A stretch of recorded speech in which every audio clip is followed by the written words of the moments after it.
Everybody, welcome back to the Project Manga podcast, where we cover One Piece, My Hero, Black Clover, Mashle, Chainsaw Man, and Jujutsu Kaisen week to week. Back this week covering Weekly Shonen Jump issue number 38. I'm your host, Eagle. What up, y'all? It's Kiko, Noxie, and Nickums.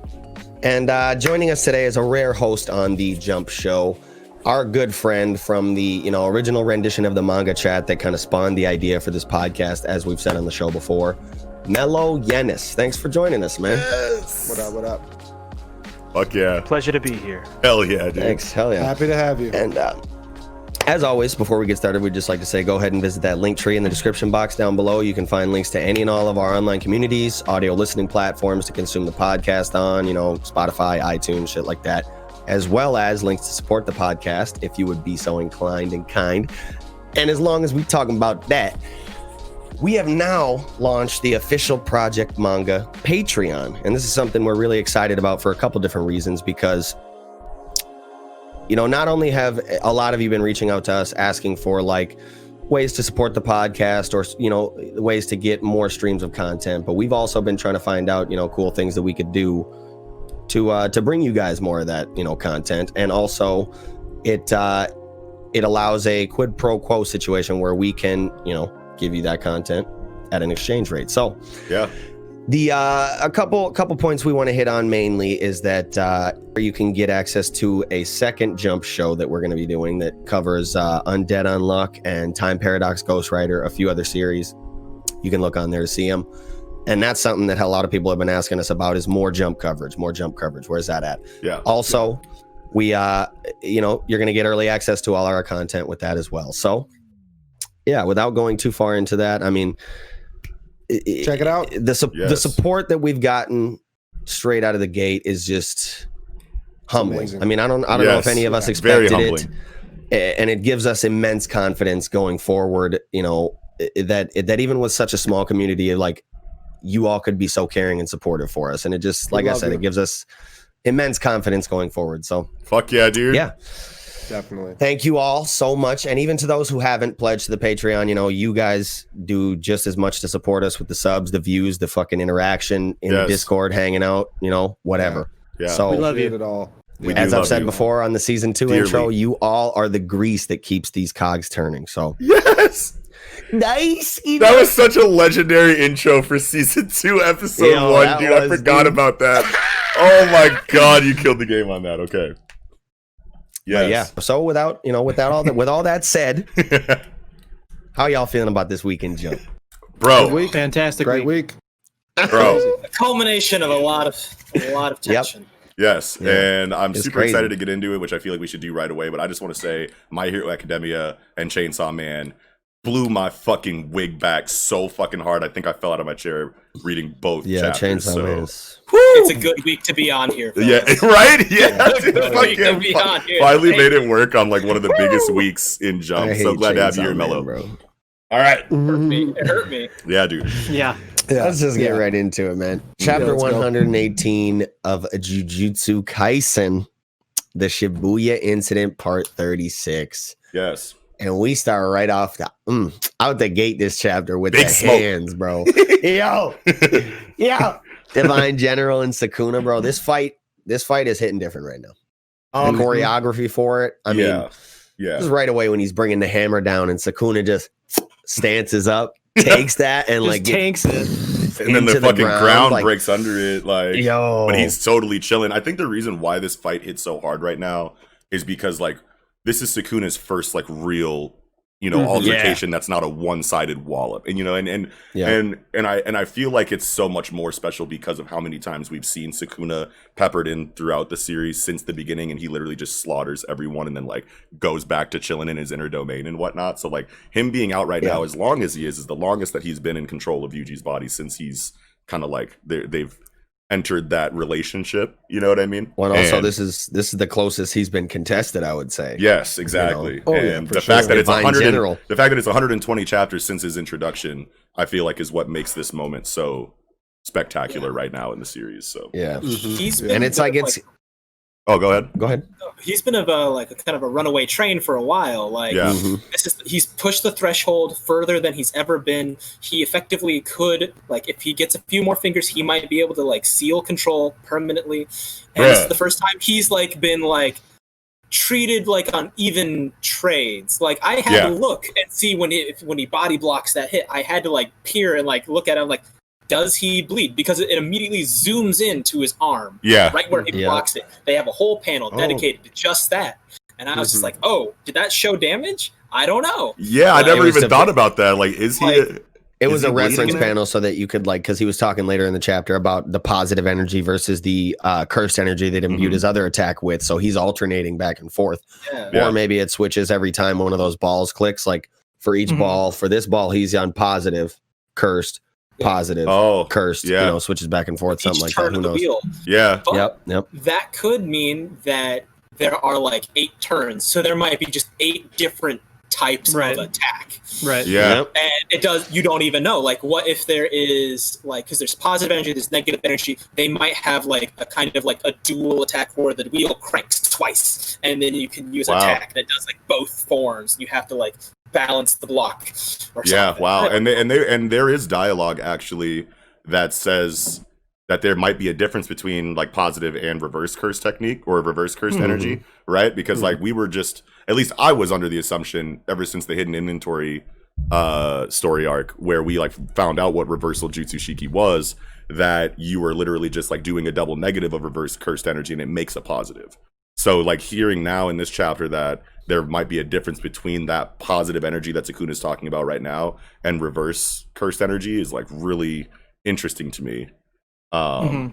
Because it opens up things a lot. I mean, if that's the case, I mean that's going to open up the fucking power system even more than it already is, which is one of the most open power systems with so many things that we're still learning, still don't quite understand, need more, just need more explanation on a lot of things. So, like, if that really is the case, that's going to be a lot, right? Really like, big I'm deal, here, and I'm here for it, definitely. But it's like Right. now, I can't really wrap my head around all of that right now and what that really means for this power system. But is like the divine word of the divine general, the fact that he can do like positive just out of the gate, you know what I mean? It's not like it's not dual negative curse, because the curses can do curse. Obviously the curses can do curse energy, but this is a divine being maybe, so it can do like positive energy. Complete being. Without like having to spin the cursed energy in like another another direction. It just goes to straight get that. to- It just goes straight to positive. You don't have to do the double negative. You can just jump. Right. That's tight. yeah. I'm waiting for the general, because the general kind of strikes me as kind of like a Godzilla, right? Like it talks about evolution, and it's like the ultimate evolution master. If you've seen Godzilla Shin, where it just adapts to every single threat, it might be doing something like that. I'm waiting for it to like use like, because you talked about how you can like put negative energy on top of negative energy to create a positive. I'm waiting for it to weaponize like 2 streams of positive energy to like burn someone with like a transition of positive energy to negative. See if like there's like a double negative on the positive like application of cursed energy to like because now you're making me think. So like if you have positive energy that comes from a double negative of cursed energy, and then you just have raw positive energy like Nick is talking about, what is it? Is there going to be a difference between positive energy or a negative cursed energy that spawned from a double negative of positive energy? Is that a completely different energy as well? Like, and what does that look like? That's what I mean, though. Like once we start getting into this hole here, like I know I sat here and thought about a lot of the same things you guys are mentioning right now, and I'm like, man, I can't do this right now. We're just gonna see. I'm not gonna. There's no way you're gonna fucking figure out. I'm this ready power for my system. degree. But say what? I mean, that's what I'm you ready need. for my degree. Yeah. I mean, philosophy you're gonna major. you're gonna earn a degree after you figure out this shit. Holy shit! But though. So talking about those, his wheel turning, Maharaga's wheel turning, and that there's 8 balls on it, right? Yeah. So, Sukuna is also figuring out his ability and saying, okay, he's about to stand up right here and his shit's going to turn again, basically negating, and maybe not negating, but, just basically healing him. Resetting, but damage. Resetting. I mean, and it's like adjusting. What did the word? Let me see. Adapting, right? So they're talking about adapting. So a lot of people are calling them like Doomsday from DC Comics, or like you can adapt call them, basically like resets super any physical adaptoid, damage he's taken while keeping him present in everything he's experienced, and he learns from that, adapts to it, and now it's not really going to work on him. Yeah. So what I think with this wheel here is I do think it only has 8 turns, and so 8 counters total. 8 that would make sense. Yeah. So Sukuna would need Sukuna would need 9 different kinds of attacks, in order to like truly damage him in a way that he couldn't recover from. And why that makes a lot of sense to me is because this is the final summon. We got the final Aeon here. And with the final summon for a 10, Shikigami user. 10 Shikigami user. He's number 10. Oh. He's number 10. Yes, you have to sacrifice your first 8. Use your 9th. To beat him. To beat it. Just like and then you can pull the 10. You get your 10th summon. Finally. You gotta get your final Aeon. That's exactly what I was thinking. Final Aeon. You gotta sacrifice your fucking people in order to win. Get anima. To get to get sin. Or to get sin. To get sin. Even though anima was the tightest one though. But how long has he been around, bro? Because like I know we were talking about this. I feel like briefly last episode. But the fact that Sukuna knows nothing about this dude, and he's like out here like this, bro, and he's like, oh, dude, like, that's crazy. I don't know, it's hard to put into words, but he's like on an even playing field with Sukuna, and Sukuna is touted as somebody like who everybody knows throughout history and is like a fucking, like, yo, Sukuna's some real shit, and he's scary. If he ever comes back, he's running house. Like it's a known household name type shit, But this fucking divine general, is out here as fuck right now. Yeah. I don't, and he ain't a household name. Right. I was gonna say I still don't think like he's anywhere near Sukuna's equal. I mean, not only is he's got less fingers, Sukuna's still kind of playing around. But Sukuna's still kind of playing around, not really super taking it serious. He gets bashed to a shit ton of buildings, and he's like, "Oh shit, whoa!" But as you said, I agree with you. I do think that the Divine General has a set limit of only 8 turns, right? Like he adapts 8 times, you could say, and so we only see him at level 2 right now. Right. Yeah. He's gonna get stronger and stronger and smarter every single time. Maybe even smarter too, because right now he just seems like a hulking, like mindless attack robot. You know what I mean? That just kind of like what like Toji. And if was, not like, smarter, smarter, he will at least learned 8 lessons about Sukuna. You know what I mean? Like some he'll have learned 8 battle patterns or something. Maybe he doesn't get smarter, but like he learns he's like those things. I think it's intelligent, like maybe not verbal, but like definitely intelligent. And like, cause when he sends Sukuna packing in this panel, he's like, like he's smiling. He's like, bitch, what about that? Type shit. You can be having a good time fighting someone and still be dumb though. You know what I mean? Like, just because he's confident about the damage that he's doing. It just hasn't had a chance to show off. Yeah, exactly. Exactly. And that I goes would say into, to that. Yeah. You can also be highly intelligent without speaking. Yes, that's true. That's true. Exactly. 100%. I'm definitely not trying to say that because he's not verbal in any kind of way or showing any kind of intelligence. He does seem primal in a way, though. That like he has to be dumb. I'm just saying.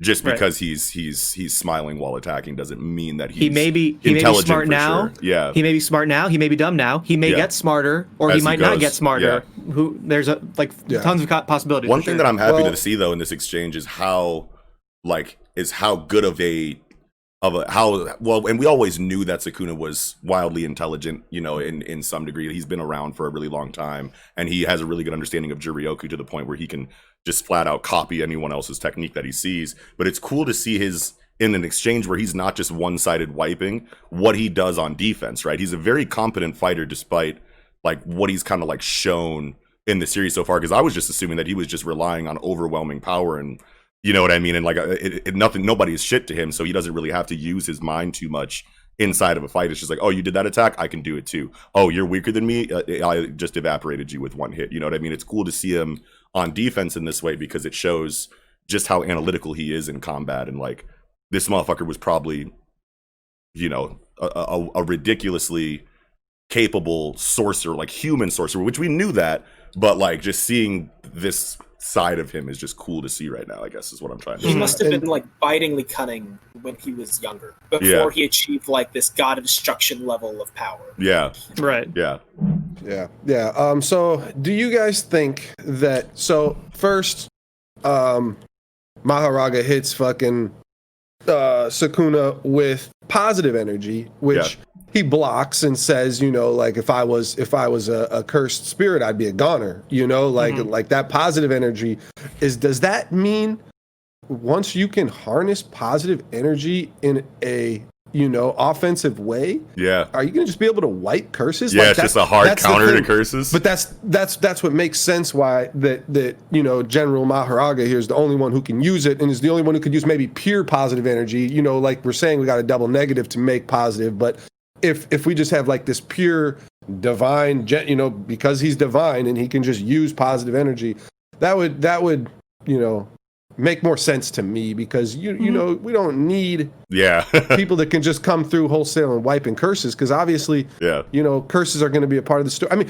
maybe we get to a part like at some point where it's like, you know, it's more so just other sorcerers than like really strong curses. But I don't want that to be the thing. I mean, I definitely always want, you know, curse user versus curse user fights all the time. Like that's got to be a thing forever, of course. But curses being a part of the story, and you know, like sentient, intelligent curses making fucking, you know, super elaborate plans to change the world. That's one of the best dynamics in the series. Exactly. Right. You can't you can't get rid of that. But another thing I wanted to go with that positive energy thing too is that, okay, he's using the positive energy with the fucking, you know, sword of extermination, and then he gets like, you know, cut up by Sukuna, and the dial turns, so then he heals and then changes to cursed energy after that. And then he swings and hits Sukuna.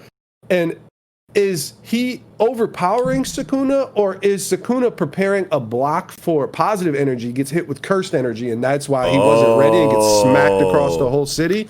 Or is it just raw power? Cool. You know? Like, I would like it to be he wasn't ready for the switch of energy types. You know, maybe like, now that you say that, maybe it's a situation where the positive energy is such a guaranteed counter to curses, like we were talking about earlier, that there's not as much power behind it, because all it has to do is just come in contact really with you, and then and then when he switches back to curse energy, you need a little bit more oomph behind that, because you know, it's the regular energy that's used in the series. Because positive energy is supposed to be used offensively. Like, it might be just a rare trait. It's not like a lot of that cursed energy is like, I want to hurt somebody. I have malice. It's a destructive force. And so like positive energy is like, here it is. It's positivity. It is what it is. If you get destroyed by it, it happens. And we know that Shoko is the only one who can use reverse, you know, curse technique to heal somebody else other than herself. She's the only one who can use medical, you know, jutsu shiki basically on other people, where you could use it on yourself to, you know, heal your own damage. So it just seems very, very unlikely that anybody's using positive energy offensively. You know, obviously nobody we've seen in the story thus far, of course, but like even for like the future, it's like, using positive energy is a really fucking tough feat. Most people can't do it at all. Only one person can do it to somebody else. You know, like use it on somebody else. To help them. So it's like, I mean, maybe it's easier to use it offensively than for healing, you know, but and what you're saying right now basically confirms that positive energy that Maharaga is using is a holistically like different energy than reversal jutsu shiki, because the way that Gojo explains it in Hidden Inventory is that cursed energy is the destructive force. Double negativing it and making it a positive energy You know, it's like positive, like in like quotation marks almost, because it's like that's the reconstructive force or the healing force, because it's not what it was before, destructive. So like I don't think you can use reversal jutsu shiki offensively. I think that is specifically a reconstructive healing type energy, like all in and of its own. And this positive energy is something completely different, and it can be used offensively in the way that we're seeing it now. So I like this delineation that we're discussing here. So yeah, that makes you even think more so that, okay, if one fucking Shikigami, I mean, see, it's a Shikigami, which is the tough thing I would say here to this whole thing, but like, are we going to get heavenly beings at some point that use positive energy offensively to fight? Right. Let's go. Because like in even in like Japanese like folklore type stories anyway, right? There's like Shikigami and Ayakashi or whatever, like the new series Ayakashi Triangle, like that term like isn't bad, you know, it's not evil, you know what I mean? It's not like a yokai, it's not a bakemono or whatever. All these, there's other terms for the bad ones, and I feel like it could be that all of Megumi's Shikigami are on this good spectrum, you know what I mean? Like this, if you want to call it that or whatever, divine as opposed to cursed or something. Yeah. Like Shinto. Bakemono. Yeah, like Shinto, Shinto spirits, right? Yeah. The thing that like is really interesting to me is that it's not that you need positive energy to hurt a cursed spirit, right? You can use cursed energy to hurt a cursed spirit. Yeah. So it's interesting that this is like, I mean, you can use like power, just like straight nen or whatever to hurt a cursed spirit, or you can just use like pure good gun juice, spew. It just kills bad things. You know what I mean? Like it's a repellent. It's really It's really interesting, like what this will do to the magic system, or like the future threats that come. Yeah.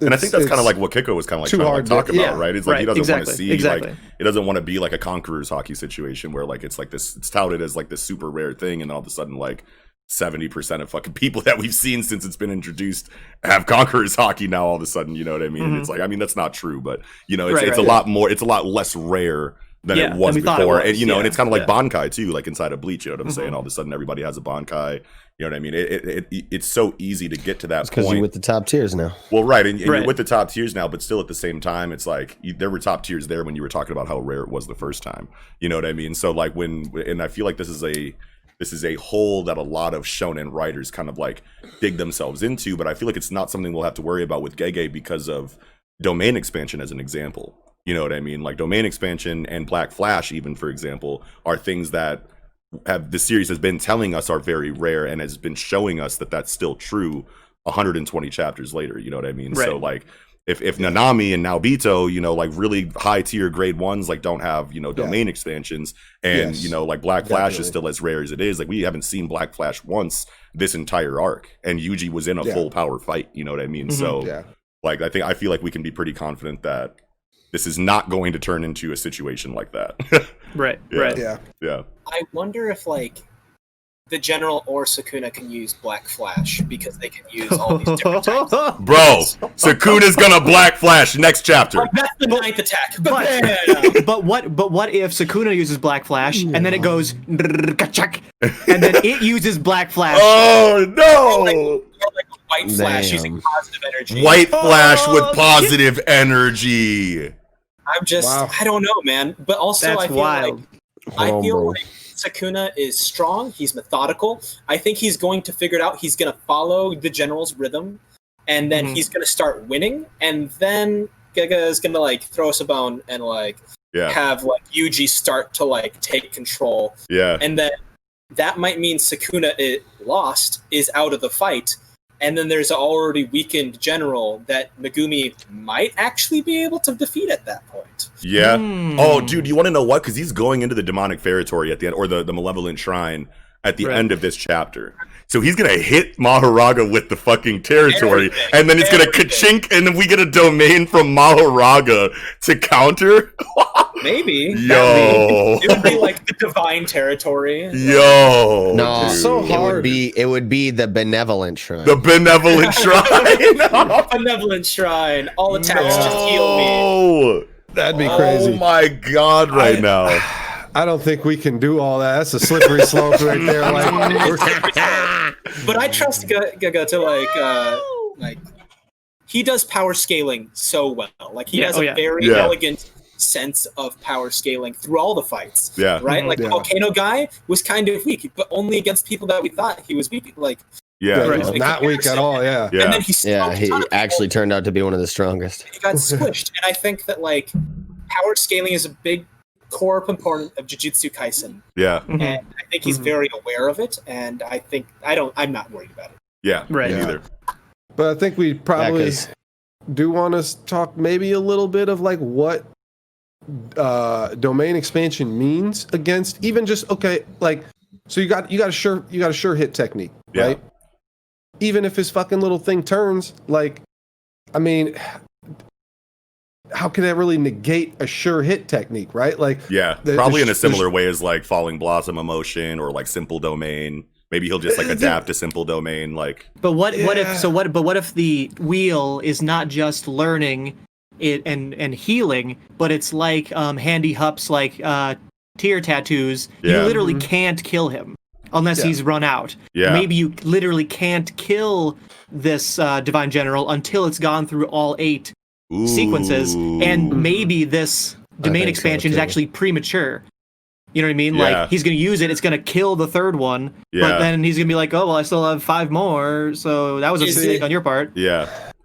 I just don't think that's. I just don't think so. Sukuna, I feel like, really knows what he's doing. Like, he already figured it out, basically. He's like, okay, you did this, you did this, you did this. I got it now. Boom. Just domain expansion, win, right? Like, obviously, it's not going to go that cleanly, right? There will be and plus, if that's the case, then like it kind of like discredits the 8 counters idea, then, right? Because if he just like fast forwards to the strongest attack that he's sure will kill it, despite how many counters he gets on his wheel, because like we know Sukuna has a litany of different jujutsu techniques, you know what I mean? Because of the different kinds of fingers that he has, the fact that he can recreate any kind of technique that he sees. So like, if he really put it together and like knows you just need a different kind of attack every time, then why would he go into his Malevolent Shrine right now and not just keep firing different kinds of attacks? We don't know.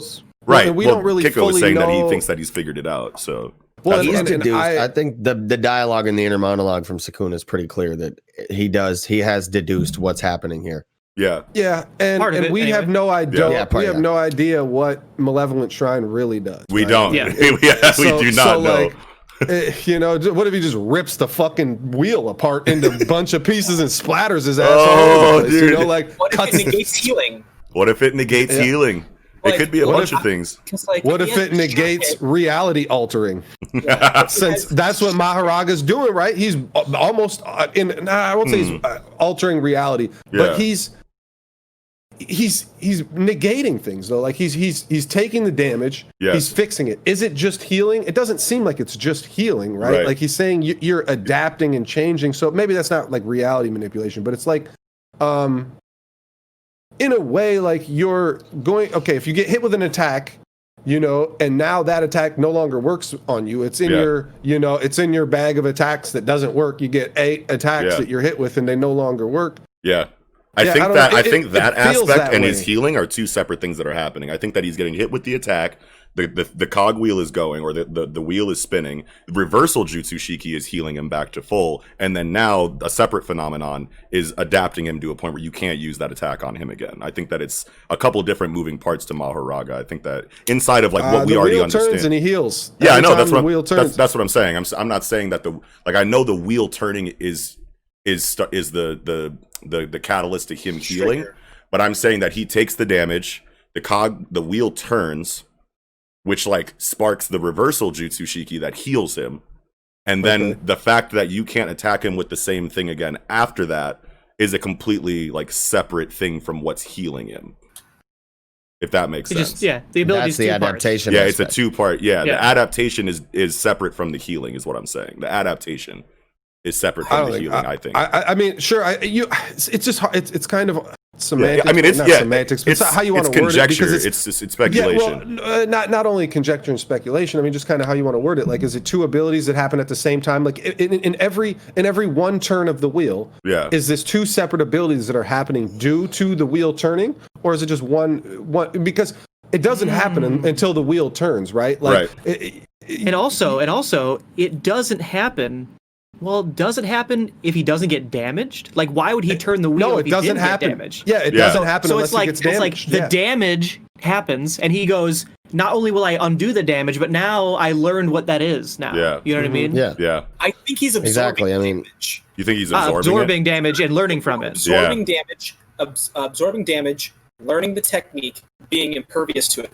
But I also think that, like, he has to take the damage, the wheel turns. What if after 8 turns, he releases the damage that he has absorbed? No, damn. Right? And then after that, he is vulnerable. Done. Yeah, done. He's Wow. in a vulnerable state. Yeah. Wow. Like, who knows? I don't know. I think it's all physical, really, as far as what's happening, because he takes physical injury, right? Yeah. And he has to sustain a high enough level of physical damage and injury to want to turn the wheel, right? And then the wheel turns, he physically resets to a, healed state, and physically and mentally adapts to an innate level high enough to where the attack you just used on him is no longer going to work. Yeah. It's not that he discerns your technique or whatever. Like, his defense just gets stronger, that much higher, faster, better, because he gets dismantled. He gets cut the fuck up. The wheel turns. Yeah. Sukuna tries to throw another dismantle at him, and this panel shows the line about to cut him, like, right here. Yeah, and then he smacks it and away. Within a fucking probably 10th of a second, 100th of a second, he fucking boom and deflects the attack. Yeah. And Sukuna says, it deflected the attack. You can see it. You can see my cursed technique. Yeah. So now he can see the technique that he's throwing at him, and he is fast enough to deflect it. It's not going to work on him anymore. So you think that if I agree. And I definitely agree too. But so you're saying that it has to be like a physical kind of situation, and it's all, I'm just getting buffer now. I'm getting more defense. I'm getting heightened speed. So your physical attacks don't work. What if there was a non-physical attack that hit Mahoraga? Right. You know what I mean? Like, how would he be able to adapt to that? You know what I mean? If it was like a sure hit technique. Yeah, I don't know if I like the word physical here either. I don't like the word physical here. Yeah.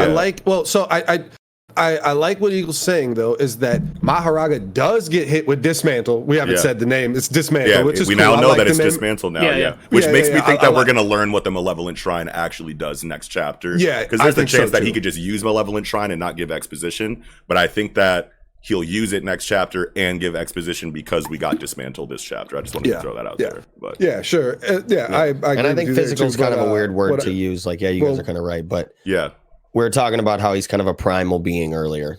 I think innately his body primally adapts to the level that it needs to where you can't do anything to anymore. So, like, if it were a sure hit technique, like Noxie said, maybe he adapts and his body spawns a simple domain type technique that makes it so you can't hit him with that sure hit technique anymore. Yeah. So, okay, it could go past a physical level for sure. Yeah. Well, what I'm trying to say here, what I was trying to go, this whole the cut, there's the slash hits Mahoraga first, dismantle hits him. Yeah. Why didn't he deflect that one? Because he couldn't see it until he got hit. Yeah. He got hit. It turned. Now he knows it. Now he knows. Not only has his body adapted to it, he knows what it is and can deflect it. He can totally. It doesn't work on him at all because he can see it. It's not only that he can get hit with it and it doesn't do damage anymore. It might still do damage. We really don't know that for certain. It still will do what we do know is that he can see it now and he can defend against it. And so it's not necessarily like, okay, yeah, he's adapting and he is going to learn what the ability is and now he's going to be able to counter it. I don't think he's now invulnerable to that ability at all. Right. I think he's now I would agree with that. It's just, he's learning. He got his brain point, like got a sensor on. He knows what's going on now, definitely. Yeah. He's not impervious. Yeah, I agree. I don't think he can interact. If it hits him, it'll still damage him. I do agree with that. Yeah, I think so. So, wow. Yeah, that's what I got for this. This is a lot. That is a lot, but I think I have one very minor thing that y'all need to see. I'm sure you didn't see this because it's hilarious and very small. Page 6, top panel, Handy Hup. His reaction of what is going on right now is absolutely my god! hilarious.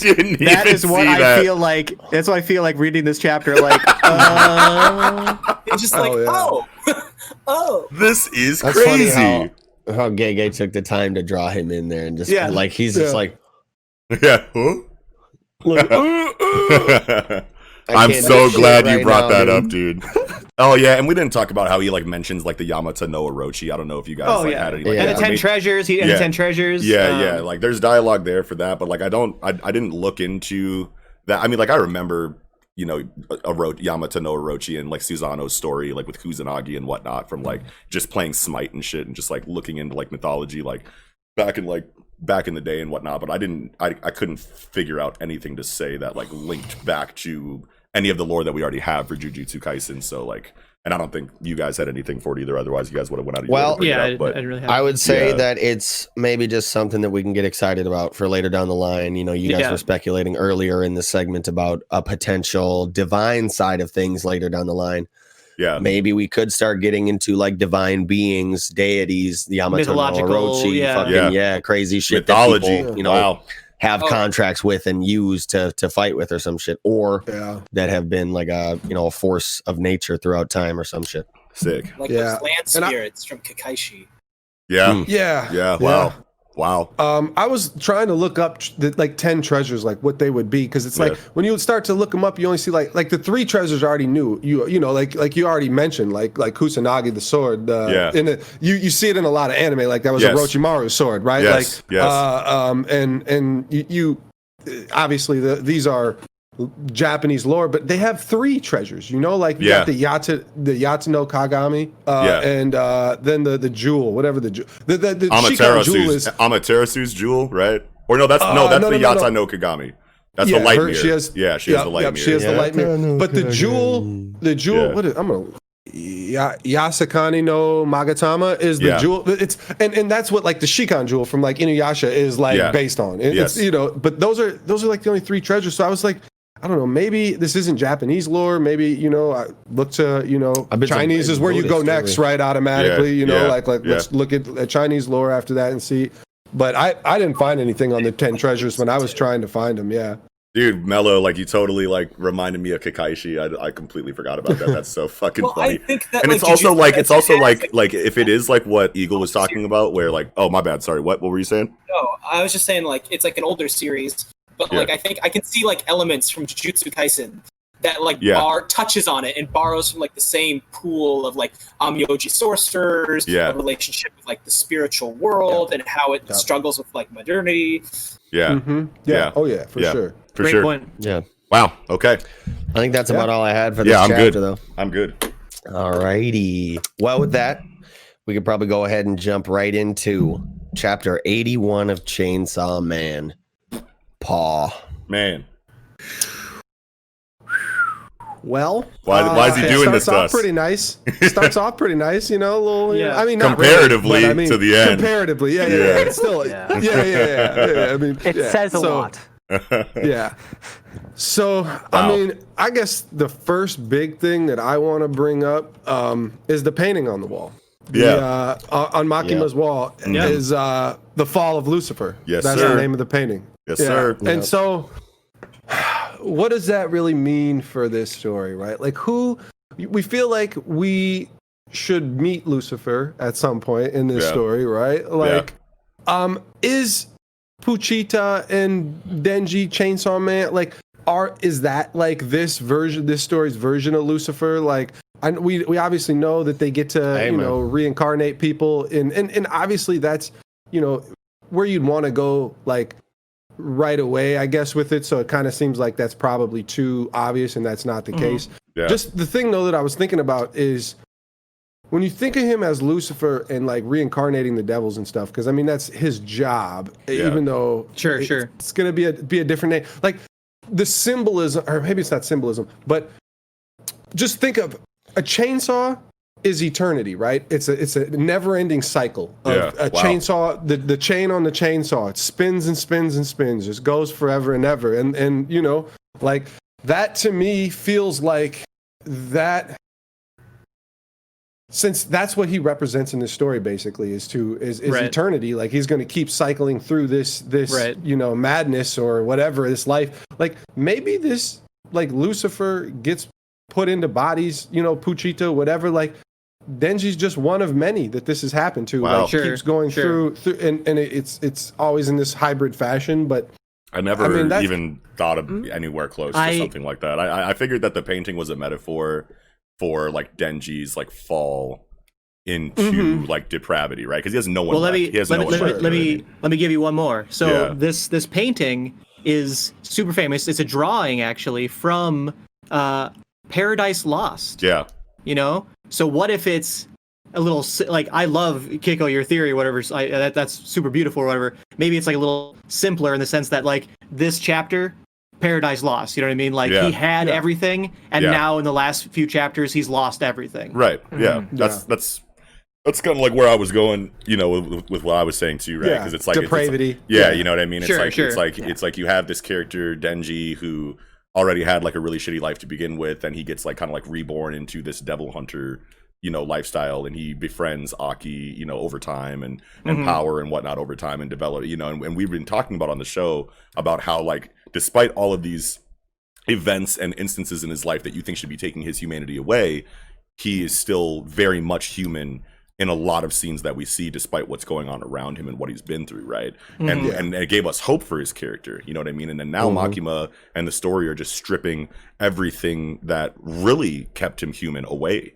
And now Aki's gone, power's gone right in front of him. It's his fault for all of those things, really, you know what I mean? So, I mean, like, not really, but like to him, you know what I mean? Like, he thinks he could have done better with Aki, you know what I mean? He thinks that he could have handled that situation differently after thinking about it. Obviously, he went to Makima's house and said, I want to be your dog. I don't want to think anymore. You know what I mean? So now, even though he doesn't want to think anymore, and Makima's like, you don't have to think. Just do what I say. Open the door. I'm going to kill power. It's all good, bro. Stop thinking. He's obviously going to think about that, and it's going to make him more depressed. It's going to make him more sad. So I think that this Lucifer, this fall of Lucifer drawing is like a metaphor for him, like really losing all of the humanity that he had left, falling into despair or depravity, and just completely becoming exactly what Makima wanted him to be from the first time that she saw him. Really, Right. You know what I mean? So, It's really it's a two-tone thing. Oh yeah, go ahead. Because like the Paradise Lost, I definitely agree with the kind of like the title being a reference to Denji's emotional state,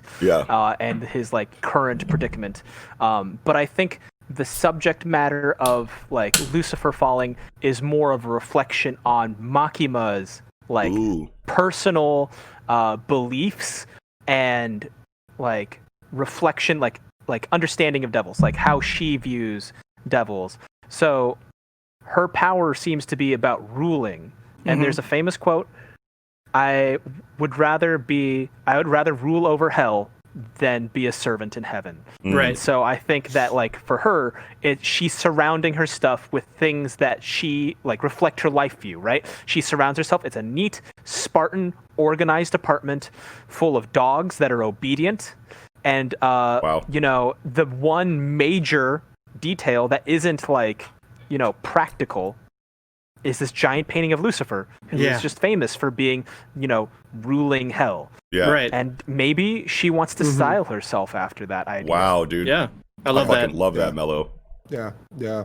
Hell yeah. Yeah, I mean, that makes a lot of sense. I mean, because I thought, too, of, like, maybe Makima is actually Lucifer this whole time, and this control devil thing's, like, kind of a front thing. But, like, all those things make you feel like that's a little too easy, Yeah, like, for Fujimoto sure. is definitely not, like, so linear like that you could go. Like, same thing, like, with Denji. Like, even though, like, I haven't really thought too much of, like, the chainsaw thing. It makes a lot of sense, of course, with this never-ending cycle of eternity, infinity is what Denji is, basically. I mean, that's or the chainsaw devil, the chainsaw itself. Yeah. But yeah, like Makima, I don't want her to be the devil either, of course, be a Lucifer type. But maybe like Mello's saying here, that's just her aspirations. Those are goals. Yeah, like she's what are she's working to be Lucifer. What her motivations like she's really collecting are. all these contracts and like conditions and like leverage. She's building things up. If she was Lucifer from the get-go, she wouldn't be able to do that. And I think that like the people from her past, like the old hunter that trained Power and Denji, he knew Makima then. He was afraid of her then. But like I feel like they would have like ignored or had the option to ignore her back then, but since no one's dealt with her, she's just slowly increased the amount of power and just sheer terror she can inflict. Like we had the whole combat with the Gun Devil, and then the next sweet time we see Makima after she disappears using the angel's power, creating the intestine halo, all these using multiple devils abilities like Aki's time devil. Here she is. She goes bang and using the Gun Devil's ability. Shoots her. I think she's collecting devil powers and maybe possibly trying to overthrow Lucifer or replace him. Like, I just don't think they are. It's so interesting to me to think about the existence of Lucifer, because like what if Lucifer is just a story that like humans made up, right? And there are devils, but Lucifer isn't one of them. But you got to think that like there's like a billion, Christian Catholics in the world or whatever, like there's probably a good chunk of them that are afraid of the concept of Lucifer. Yeah. So wouldn't that create the Lucifer devil, like the devil? You know what I mean? Yeah. Like, Wow. And is that Makima? The devil. Yeah. So it's like, but I totally agree that I think she has aspirations to be as cool as Lucifer is, you know what I mean? Like, for sure. As badass. It might be a title. Well, and like a title of prestige, like in early mythology of like Middle Eastern, shaitan, or the root for Satan, literally means the opposer, as a foil to God. Sure. Oh, what? Yeah. That's where the ops came from? That's the etymology. Well, and that's the thing I was thinking a lot about too, like with Makima's controlled devil, like God's the one who does the controlling, right? Like he's the one who he sets, which we kind of thought of that too. Like that's just so like it's just so hard to have like a top devil and a top God and a devil, a Lucifer and God and whatever, like it's just hard for me to like think of it that way, just because like Makima seems like she would be closer to God than a devil with her ability, right? Like just I mean, like God's the all-knowing, all-powerful or whatever. Obviously, like Lucifer fell from grace and like became Satan or whatever and like took over hell, but like God like let him do that. You know what I mean? Because it's God, right? You know what I mean? He cast him out because he didn't follow orders, right? Right, but he knew that was going to happen because he's all knowing, right? So and I don't mean to get into like all that kind of like stuff or whatever, but like right. But like because Kiko made me think about it though, right? It's like God is really the control like aspect of things, because it's like it all stems from that guy. You know what I mean? Like definitely. So I want to talk a little bit about earlier in the chapter. When Denji's like on the couch or whatever, and Makima's talking to him, and she's like, "What? Like, why do you want to be my dog?" You know what I mean? And I think it's really interesting that he basically his reasoning is he doesn't want to think. And why doesn't he want to think? Because he blames his own stupidity for Aki's death. He's like, I killed Aki, but I thought about it later. Like, I don't know if I actually needed to kill him. You know what I mean? Like, I'm so fucking dumb. But then he also says, I also hate myself for befriending Aki, because if I never befriended him in the first place, I wouldn't feel like this right now. But both of those things, him not thinking and fighting Aki, and him friending Aki in the first place, these are both part of Makima's plan from the beginning. Wow. Yeah. And it sucks. It's so painful, because we as the reader, we understand that, right? But he doesn't, and he's like, everything sucks, and like I just want to be your dog, even though like everything that sucks in his life is because of her. Because of Makima, dude. God, it's really painful. Really painful. It is super painful, and Fujimoto's done an incredible job of painting that picture of pain inside of the characters, inside of the story.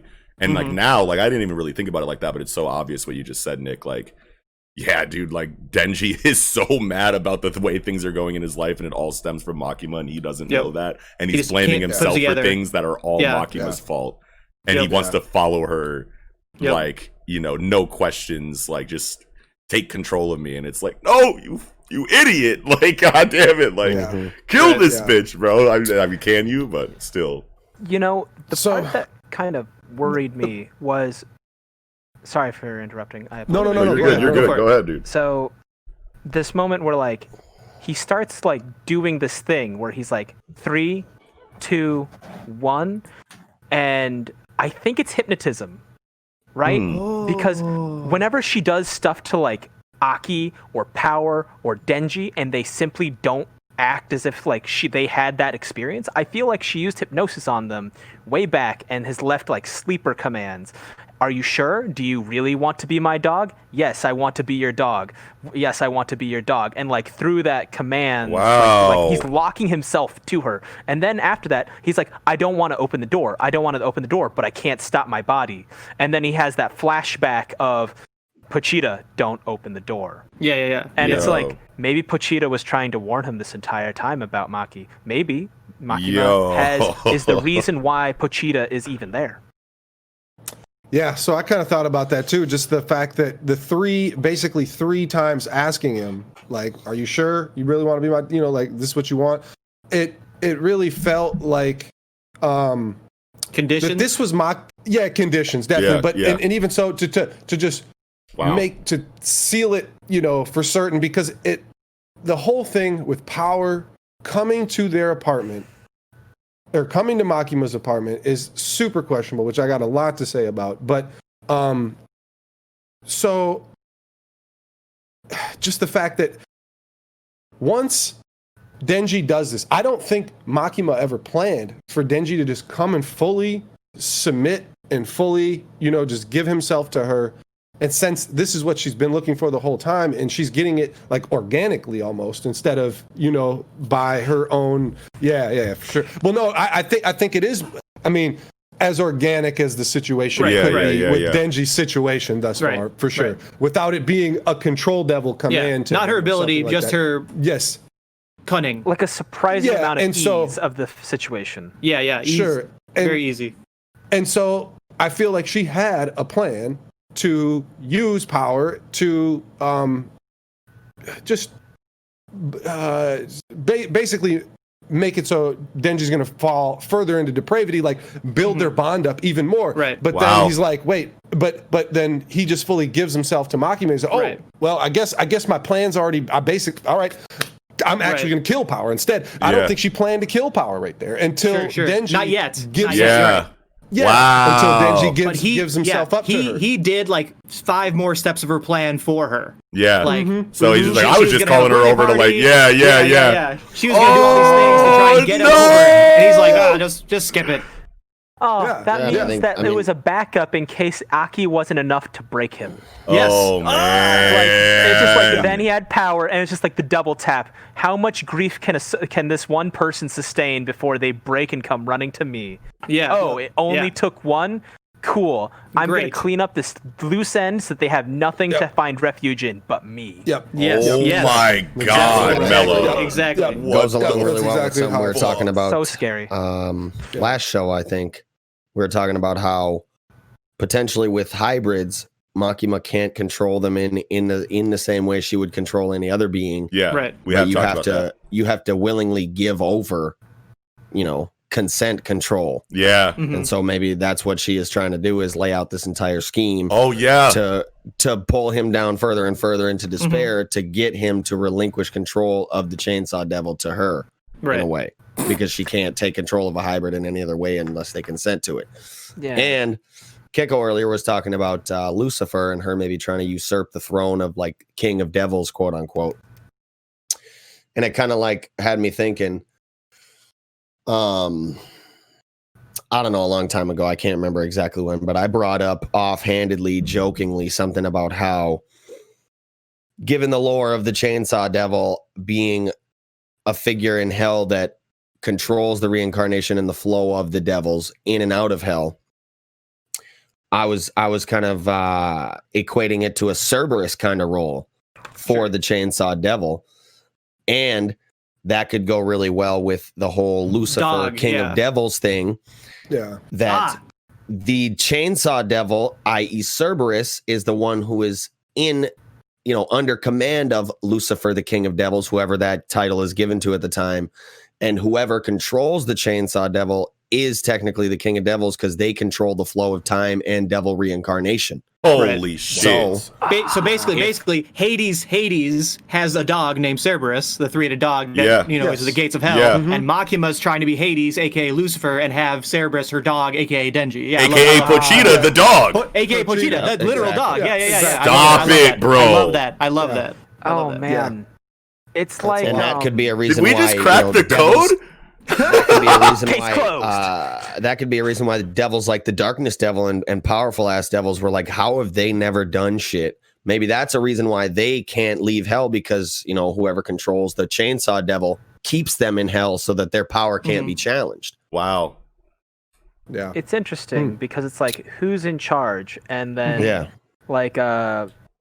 it's a little bit like the Black Panther thing. They had the Royal Guard, they had the military at their back. If I have those things under my control, and I say that I'm the leader, functionally, how is that different than anyone else that has a claim? As long as I have those criteria. Yeah. Wow. How do I assert control of an area? And if you have the gatekeeper, then cool. Travel ban, boom. Dictate who goes where, then I'm in control, obviously. Right. Dude, what the fuck? Wild. That's so crazy to think about. It's just so frightening. Yeah, for real. Every time in less than 100 chapters. Less than 100 chapters. We're on chapter 81 right now? 81, yep. And this is like one of the most imposing, threatening, deep, crazy, it's still relatively enigmatic. How do you hit all of the check? Usually you can't have something that's this threatening and this scary while keeping it as enigmatic as it is, because she's had so much involvement in the story at this point in time, and we're always asking more so than anybody, more so than any other question in Jump. The number one has been, what is Makima?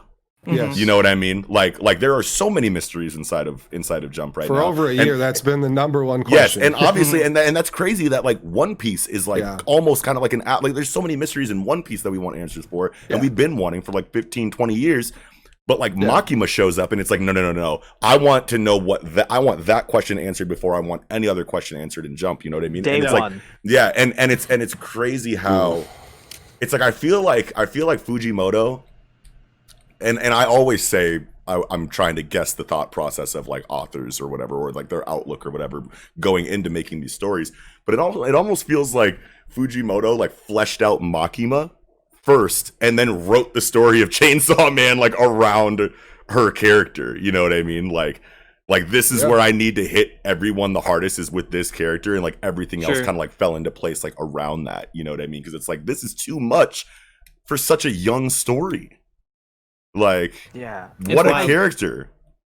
So reverse engineered the story. Yeah. Started at the end. Yeah. Chose the big bad. And it's all right, how did this person rise to power? Yeah. I'm going to make a slice of life horror shonen about all the people just swept up in this, continuous climb for domination. It's goofy. It's crazy. So Denji says very early in the manga that he has no idea how old he is and when his birthday is, and has basically no concept of a birthday whatsoever. So how does he know it's his birthday? How does he know when he's because power's coming with a cake? How does he know power's coming with a cake? How does he know it's his birthday? How? So I really think that the conditions now I feel like Makima can control a hybrid, but conditions have to be met which don't exist with either a devil or a human. I feel like with the hybrid, just because it's two beings in one, probably that you have to at least hit two big conditions, which I don't really know what the conditions are, but that would make sense that for devils or for humans, one condition, just look into my eyes and you get hit with the Rinnegan, and then boom, you're doing my bidding for me. But with the hybrid, you got checks and balances of two beings inside of that can counter, maybe stop a control from happening. Pochita can stop the control to happen to Denji, unless we said Denji's willingly giving it over. But Denji, I feel like at this point on this manga, which I'm let's see here, so what I want to highlight is that Makima's leading him to the door by the hand, tells him, I'm going to kill Power. And he's like, wait, what? Like, are you joking? Like, what? And he's like, you know, confused, but like, it doesn't seem like he really believes her. But then at the next one, when he gets the don't open it, you know, and Makima says, open it at the same time, you be the one to open it. He starts sweating a little more. He's looking. She grabs him by the head, like whispers in the ear, you don't have to think about a thing. Trust me. And then you can see him like looking around, like his mind is now like all these. I feel like now she has the control and is putting control into his head at this point in time. Exactly. Just the way his eyes kind of like, you know, like when your pupils start to like flutter a little bit, and he's like looking this direction. He says, when I open the door, you know, Power's going to be there smiling. She'll pull a party popper. She'll be holding a cake, you know. And it's like, why would she have a cake? Like it's still like, I feel like there's just a little bit of Puchita or whatever it is that keeps him from being fully controlled, still barely lingering here. And because it's tomorrow's my birthday. He doesn't know how old he is or his birthday at all. And so like, why would any of this to ever happen? Like after Makima grabs him by the head and whispers in the ear, I think he no longer has control over the body. He had that one little tiny inkling of, why would she be there with a cake on my, like, what? Oh, because it's my birthday. Like, what? No, you don't know when your birthday is. It's the exact same scene. Trash. Yeah, it's the exact same scene as on the beach when Angemon gets taken over or when Aki gets taken over. They kind of like question it for a second, like, why would I do this? Oh, because I don't remember the exact dialogue, but like it's a very similar scene. Like it sounded like they talked themselves into it, but it was a very weird like it's like dissonance. Like they're like there's like a cognitive dissonance of like, hey, this doesn't seem right. Like I understand like this is like a planted, like it's my thoughts. Why would I question my own thoughts? Because they haven't considered the hypnosis aspect. Like she's implanting things that are like generally human, but they wouldn't normally apply to Denji. And he's just like, what? Like everyone has a birthday, but he doesn't. And that's why he's having cognitive dissonance. Wow. Wow. So do any of you guys, obviously she does the bang and it looks like the devil, like the gun devil ability, right? Yeah. But is there any possibility that Denji's actually the one that killed Power, especially since the future devil's the one that told him to? And even though she's making the movement to look like that's what's happening, he actually killed her and did something with the control and just obliterated her. And this is all in like the vision that Makima has showed him that she actually killed him with the gun power or whatever, for whatever reason. But the future devil did say Denji is the one that's going to kill Power.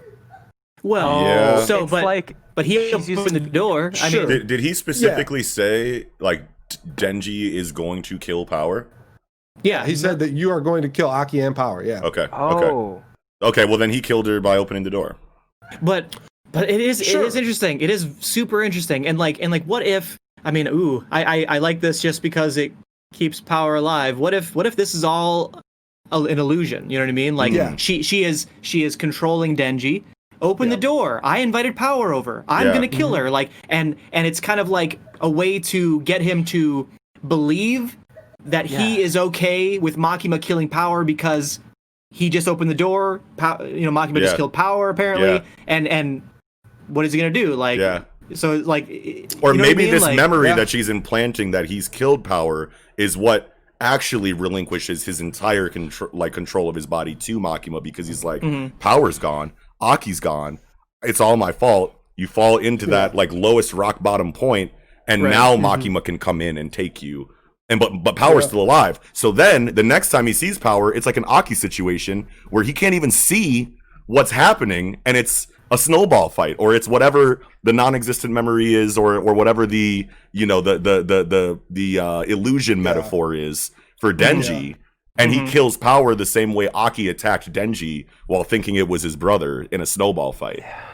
I think this is like, that's further, like Aki's like snowball fight is further proof of Makima using hypnosis. Like she's mentally priming Denji, like, open the door because I'm going to kill Power. Even though it might not be what he's actually doing, it's what he's perceiving. And then like even when she blows her up, she uses the word bang. She's setting up every action, or at least the visual phenomena with that was the key to me. Phrasing. Why say bang? It's just like, I mean, boom. When did she actually call her over? Yeah. Yeah, and why is it like the whole torso is gone and she's chunked into like the wall with like a like her crushing ability, like Makima's crushing ability, just horizontally instead of vertically. Smacks her into the wall, or at least obliterates the whole torso of her. Like, just the her saying "bang" just really was off-putting. Like, why? So we have to say it. Let me give you a wild ass theory here, right? Yeah. So there was the time in the Katana Devil arc where Makima's on the train going to Kyoto or whatever, and those dudes with the guns shoot her, and she doesn't die, and they get fucking obliterated with some big ass like holes in their chest or whatever, in their heads and shit. What if Makima has had a contract or an in with the Gun Devil this entire time? She's always been able to use the Gun Devil ability. She was only trying to get the Gun Devil to be this whole plan with Denji, right? Like, get Aki killed, get the Gun Devil, my boy the Gun Devil, hey, yo, go into this dead body and go to this guy's house and fight him and die, quote unquote, and make him feel really bad about it. And then, like she's had this ability the whole time, potentially. Whoa. And they've always touched on the possibility of like the Gun Devil being a political tool. Yeah. By multiple sides. Yeah. Bill Clinton unleashed it. Billiam. Billiam, why did you do this to us? Wow, dude. I did not send the Gun Devil out to have relations with that woman. Oh my god.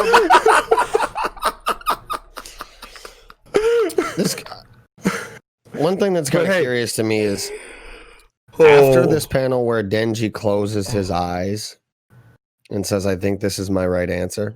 Oh my god. Yeah. We get this weird shading where it's like all gray with dots and whatever. Yeah. And then he wakes up to the doorbell ringing. And just one thing that's curious to me is that we only see one dog through the rest of the sequence. None of them are following them to the door or anything like that, which is very typical of a dog. If you're a dog owner, you know, and especially if you got like 17 of those motherfuckers. Yes. Yeah. And when she opened the door to Denji, they were all right fucking there. Oh my god. And she didn't tell none of them to like stop, chill, go lay down, don't come. Yeah. What if this is like a vision that he's having and it's not like reality? Oh my god. Yeah. Oh. Dude, this is so crazy right now. A trigger. The only dog we see after he wakes up is the one behind him in the panel of him standing after she tells him to stand. And the dog also stands. But then we don't see it after that. Wow, dude. That's crazy. Maybe it's a visualization of him. I don't know. Mello, what are you saying with this painting? You were saying the paint, something about the painting? Okay, so like I'm still on this hypsis train, okay? Like that's a very good train. I am convinced. Yeah. Funny, hypnosis convincing. But like you see the dog, he sees the dog, and then he sees a ton of dogs, but there's still the one dog. So there's like a little bit there. And then he passes the painting of a devil. So he's primed with the imagery to expect another devil. Or like when they're having tea, do they have cake? Or does she have cake? Like she says tiramisu, right? Which is a type of cake. Yeah. And then I see a devil. Power's coming. So there's a dog. Yeah. There is cake. There is a devil. And so in his mind, I am the dog. There's a cake. There's a devil. There's cake. And my god! Right now, bro. There's like no details in her apartment. Her apartment is like more Spartan than any of the others. Of any that we've seen. Right. Bro. And it's not like she's just making him hallucinate. And it's not like our author is like averse to detail. He puts a ton of detail. Even in the trash, he puts a lot of detail. Yeah. Right. There's a lot of visual storytelling that goes on in Chainsaw Man, like on purpose. Like this is we're definitely supposed to learn more from the art than we are from the exposition or from the dialogue. Right. In a lot of times. Damn, this is this is this is nuts right now. This is crazy. You guys thought about this? This isn't like theory time. Well, okay, it's not a theory, but have you guys ever thought? So like reading this chapter, especially like when you reread it and you go through and you're like, okay, you're being led to the door, like you're in Denji's shoes, really. I mean, you are as the reader, basically, where you get the flashback to don't open it. you get open it. You, the reader, be the one to open the door. If I never turn the page, Power never dies. Did I open the door and kill Power myself? You ever think? Whoa, bro, chill out, man. You're blowing my mind right now, bro. Like, I could have just. I knew this was bad. I knew bad things were happening. They told me not to open the door. Why did I turn the page? Blow! And it's like, I did it. We killed Power. Denji did. Oh my I killed Power. God. It was my fault. We all did it. Wow. We're all the ones that killed Power ourselves. We did it. I haven't heard a theory like that since like yeah. No, I don't call it a theory. not a theory, but like the premise. Like I haven't seen a premise like that in a book since like that kid's book with like Grover. Don't turn the page. Yeah, oh my goodness, how could you turn the page? Or the one where like you get to like choose. It's kind of like Bandersnatch on like Netflix, where you like choose the next leg of the adventure. Where like it's like if you want this to happen, then turn to page 97. If you want this to happen, then turn to page 116. You know what I mean? And it's like you get different outcomes depending on like which page. Those were the best books. Those were the best books, bro. Those books slap, dude. I love this. My God. Kiko's having existential complexes from Chainsaw. Yeah. Like, what the fuck? No, it hurt me. Dude, I feel like we haven't Chainsaw Man sticks with me a little bit. I feel like we haven't talked enough about how much the death of Power like affects us. Like we all we stand Power, bro. Like that, like Power is like our like. Yeah, that's my favorite character in this entire Nobel series. Peace Prize winner. Yes, like, dude, we love like, it. And it's like, I don't know if you guys thought about her fucking face with this cake. Yes, bro. Yes. Look at her. Yeah. But she's her. What the fuck? Yeah, she's dude. So, and it's like when she gets blown away. Like instantly, I felt like a fucking like shonen main character that like thought of all of my favorite moments with fucking Power.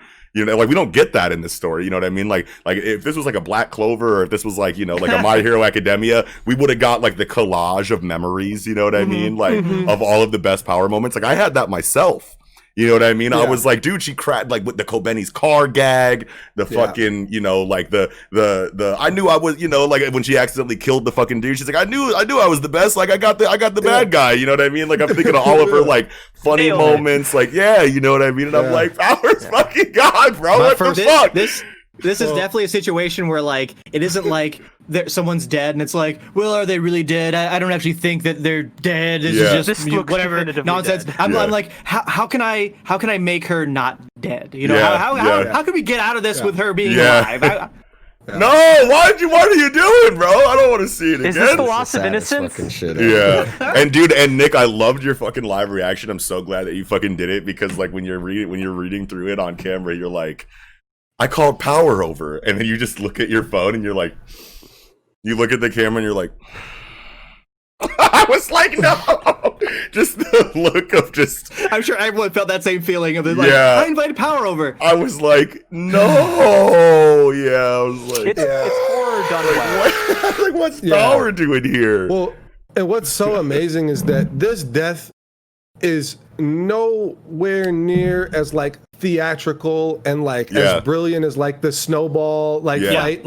And we don't have any of that. It's not real. It's because it's not real. That's a strong possibility. Or Fujimoto just says, you know what? This is kind of like representation. Well, the representation of how thanks for reading. Chainsaw Man and the importance of these deaths. Like Power's death is really not as important anymore since I've already won fucking Denji over, so I don't need to go through all that. Just get her out of here. But not only that, doesn't need a grandiose send off. And it's just how well he can do storytelling. Like his storytelling techniques are so wild that you get like this grandiose theatrical death with fucking Aki that you got to like go through bit by bit with the fucking snowball metaphor or hypnosis, whatever. And like this one, it hurts just as much, but it's nowhere near the same thing. But it is the same. It's just so crazy. It's so and we hard to about, like put into words like how serious this is without it being as crazy as the Aki death. You know? And as wild as like reading Chainsaw Man has been since it came out and since we started covering it, especially. It goes into like what we were talking about in like one of our tie-in episodes for the evolution of shonen storytelling about like what makes a manga iconic, and like what makes a manga, you know, like something that is going to be talked about for X amount of time after it's finished, right? Like I feel like these are storytelling techniques and storytelling avenues that I didn't know were super important to me in manga storytelling, especially in shonen manga storytelling. And it's like, who is this inspiring right now? You know what I mean? Like, like who is Chainsaw Man inspiring? Like how much of this are we going to see in future manga going forward in ways that if we do eventually cover those X amount of years from now, or if we do eventually read those X amount of years from now, if we do see that inspiration, how many times are we going to call back and be like, this is straight out of a Fujimoto story? You know what I mean? And it's crazy to think about like what Chainsaw Man is really doing inside of this genre right now. You know what I mean? In less than 100 chapters, you have so much potential future inspiration for later books that are going to sweep the nation in whatever kind of way that they do, or sweep the world rather. You know what I mean? Well, it's crazy to think about that.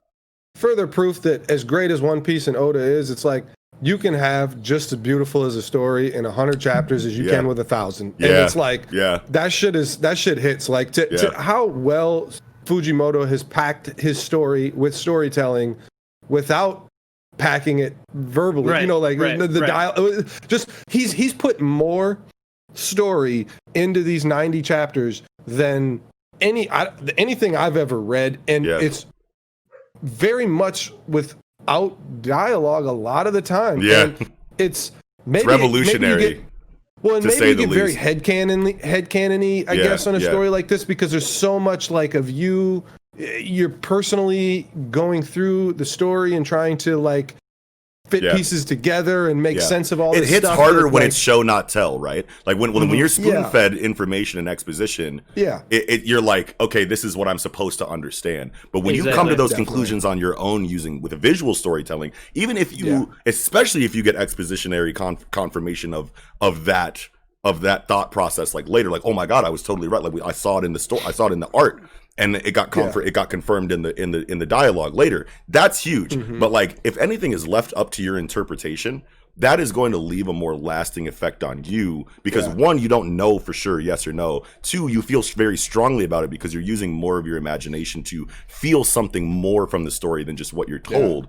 So I feel like it's a lot more impactful when you tell stories this way than it is if you just have an abundance of exposition. Like, you know, not knocking Togashi or Gege or anybody that relies on an abundance of exposition, because I love that shit too. I'm here for that shit all day.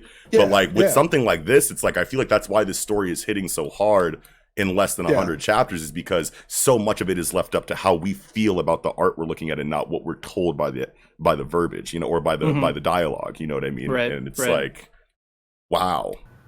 Mello, what do you think? Excellent, like storytelling, like, because like Aki, it was like a prime example of like juxtaposition of story, where it's a violent, brutal fight with no regard to casualties, juxtaposed with like these super sweet, kids, wholesome, like pure innocence, like it's a loss of innocence. Whereas like Power's death is more of an example of like the tension release cycle in horror storytelling, where it's like you see something, you know that something is not right. Like the benefit of being the audience is that we know that something is not quite right. And it's a chapter that goes on for a while, and like it stretches on, this peaceful silence, calm before the storm, and then suddenly brutal bang. You know, it's the big jump out flash of horror, of like awful realization, that sort of like visceral disgust reaction. And I think it's just the author of Chainsaw does really well in flat storytelling. Using those tools to like portray a story. And I think that's why they're both very impactful in the way they are. Hell yeah. Mello, dude, you killed that. Dude, where have you been the whole time we've been doing this show, bro? You should have been a fucking guest a million times, dude. Please come back soon, bro. No, it's really great. Thank you. Please. Wow. Loved that. Definitely. Loved that. One more thing. Finally, one more just quick thing that I want to say. To good use. To play with the use. Just the last thing that I really wanted to say is we've been talking about how great like this type of storytelling is. I feel like this has the highest like reread value of anything. Like whether you're done with the manga or not, like right now it's great to reread. Your speculations go even crazier than they were the first fucking 2-3 times you went through. And then when you go through, you actually get to like spot pick to fucking, once it's over, you're gonna be able to like connect those pieces like on your reread of once it's completed, because there's no way in hell people that reread or read Chainsaw Man one time is going to read it again. It's 100%. You have to. I don't think there's a person alive that's not going to read the story again. If they read it. And we've seen that like on the internet all over the place. Like I see so many comments where it's like, I have no idea what's going on in Chainsaw Man. You not knowing what's going on in Chainsaw Man and seeing other people talk about it in a way that's more confident than you are is going to bring you right back to chapter 1 so that you can try to reach that level of understanding that you see other people around you Did it to me. Exactly. You know what I mean? And you want to know what I'm about to reread this motherfucker, because it's like, once I find the time to, because it's like, I'm on here every fucking week like, Kiko, what are you talking about, fam? And I'm like, you know what I mean? And even Nick too, like everyone is like, I feel like, I don't know, man. I have a great time talking about Chainsaw Man, despite me being oblivious to half the shit you guys fucking say before you bring it up. But like, I feel like it makes my reaction better, where I'm like, holy shit, you're blowing my brain, bro. But then at the same time, I'm like, I want to know this shit too, bro. Hold on, let me go read this shit again real quick, you know? Man. No, it definitely has as a series, I think it has a lot of longevity. Yeah. It doesn't rely on it does rely on like mystery, but at the same time, like the mysteries that they've solved so far don't really give us answers. It frames so many more questions. Holy shit. Hell yeah. Well, I'm good. Yeah, that's about all I had for the Chainsaw Man. Wow. Alrighty then, with that, I think we can go ahead and move right into, I was trying to think of a clever play on words to use it, would signify like moving quickly because of the title of this chapter. But either we're way, going to accelerate to the next. We're going to accelerate right into this motherfucker. You know what I'm saying? Chapter 27 of Mashle, Mosh Van Dead, and the High Tier Speed Magic. So this chapter was incredible for a couple of reasons. One, it confirmed a couple of our theories that we've had 100%. On the show for Mashle. One, this dude is using anti-magic to some degree, which is really cool. That it's not like just blatant anti-magic. It's actually like a very conditional or separate anti-magic from like the regular magic that he uses. Eraserhead type shit. Yeah, it's definitely an Eraserhead kind of situation. Yeah. And it's that's not like all that he's relying on, which obviously we knew from the last chapter because he's clearly using acceleration magic. But it's cool to also get that, that explanation as to why people, like what Eagle was saying last week about how he definitely, Lance definitely was not able to use his magic. He was not able to bring it out because it was getting canceled. Another thing that was confirmed that we've been talking about since we started covering Mashle from the very first conversation that we had is that your line design is indicative of what kind of magic you have. And we can definitely see that here inside of this character because his line design is obviously an arrow.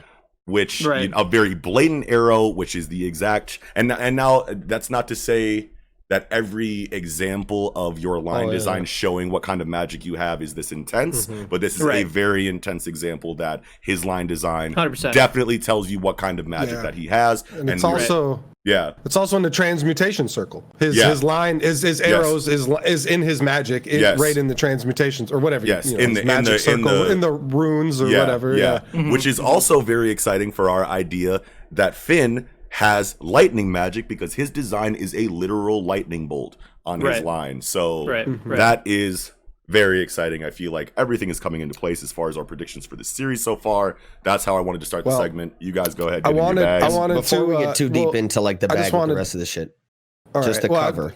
I think this cover aesthetically really reminds me of a Jujutsu Kaisen cover. That's really all I wanted to say. Does it? Why? Because the purple? Yeah. The aesthetic of the purple and the black in the background with with the two standing there. I don't know. Saturated color. I like that. I mean that's a great color or great cover. We got a pretty sick one for BC. Those are the two big ones this week. Yes. Wow. Yeah. But so I wanted to focus here though. You using the term anti-magic, which I don't agree that it's anti-magic. It disables magic. I don't necessarily agree that it's anti-magic either. I guess I could have found a better way to say it because I definitely don't agree with that either. Magic suppression? But it's not magic cancel either. It's not, it's Aizawa's ability. Yes. Literally. Yes. Literal ability. Yes. Yeah. But being that, and I read Negima and UQ Holder, so like magic cancel anti-magic is a big deal, like done properly. You know, I will say done better than, you know, Black Clover. And that's just why I want to distinguish that. I feel like disabling and shutting your magic off with Aizawa, exactly right, you know, cancel, Eraserhead you, whatever, like, isn't I get to swing an aura of anti-magic and wipe magic completely out of the world, you know, like it's definitely a different thing. Definitely. For sure. Yeah, fair point. The thing I wanted to touch on early in the chapter, so, you know, Mash headbutts the dude's mask off or whatever. See this sick, you know, design or whatever. I love a ponytail myself, you know, long hair personally. And so like you have this page 4, right? And so you have this like do do do do do, all this, you know, sound effects of like menacing, of ominous, you know what I mean? And Mash is like, that red eye.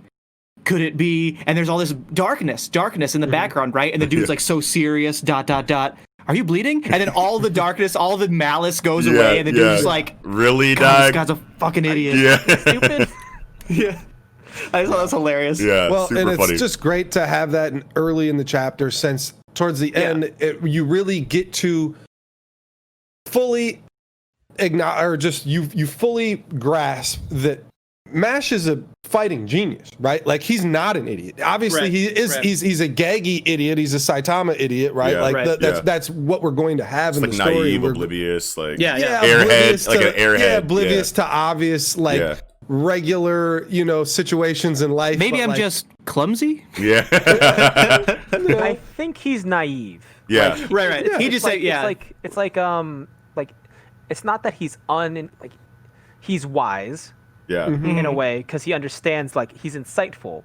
What truly matters. He knows what truly matters. See, he meets people and he's like, you're kind of a good person. You're not so much of a good person. I don't really, I don't understand the circumstances, and I don't want to understand the circumstances. I'm just going to deal with whatever's in front of me. Exactly. He's uneducated because of his, shunted upbringing. But well, and when you're a big meathead powerhouse with a bowl cut looking dumb as hell, people are going to think you look stupid, or are stupid, you know, like, and obviously, you know, the jokes and the gags aside, like, you always think of, you know, powerhouses to just, you know, I'm just going to outpower everything.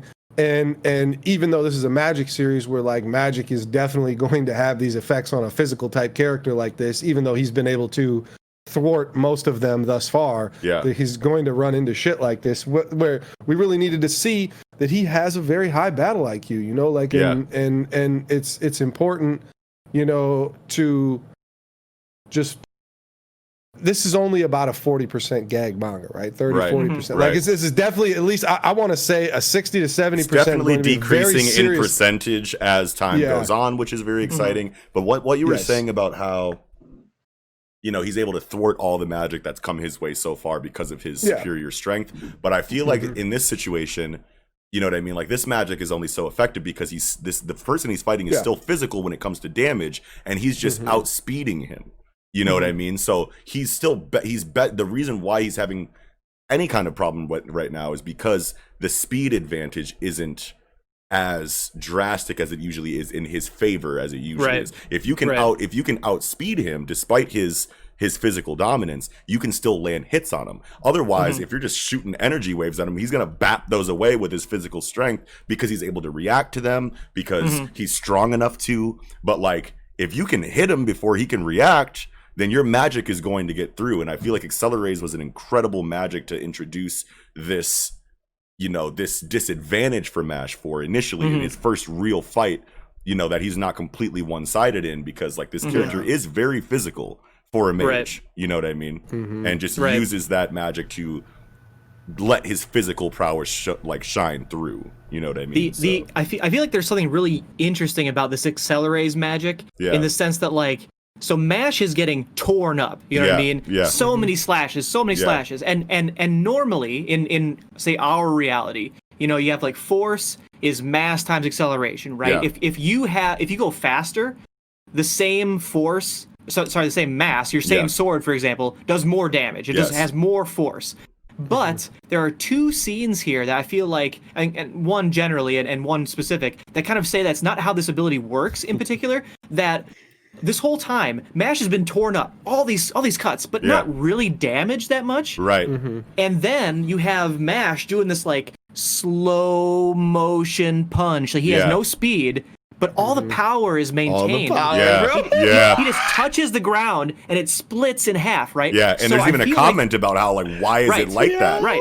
Yeah. So I feel like this ability, like I'm going to say, defies the laws of physics, and of course this is all magic, so it doesn't matter. But it does. This is manga, so exactly. But it's magic, so like it can defy the laws of physics. Universe. What he's doing, it seems like what the magic is only taking and using speed. Only speed. You get no bonus momentum, no bonus force, no bonus damage, and M.A.S.H. has 100% of his power, just no speed when he uses the second level spell and drains which is his an speed amazing really second spell. I want to say, like, now that we're being introduced to these second spells, they've all been hitting hard as fuck. And I think it's go ahead. No, you continue your thought because I was going to kind of derail it. Oh, okay. Well then, so like what I was saying is that like, well, a couple things that I want to say. One, and this is like a slight criticism that I have. I feel like, do you guys remember what this character's name is, by the way? Because I'm drawing a blank on Abyss Razor. Abyss Razor. Yeah. So Abyss Razor's dialogue, up until this chapter, has been like slapping, like in every way, as far as like who he is, the enigmatic presence that he brings to the story, the philosophical dialogue that he brings to like the world as we know it in this story and whatnot, the very edgy like kind of like outlook that he has on the whole situation has been very incredible. And then this episode or this chapter, like I feel like now that like we're starting to see him in more disadvantageous positions, he's starting to lose that flair on like what he says, maybe because he's flustered, maybe because he's not as confident, but for some reason I feel like he's not as, and maybe this isn't even a criticism, maybe this is just because of his mental state encountering a character like M.A.S.H. or an opponent like M.A.S.H., but like I feel like it's not like everything he's saying doesn't have as much weight now that the mask is off. Now let me give you my argument of what is happening here. Right?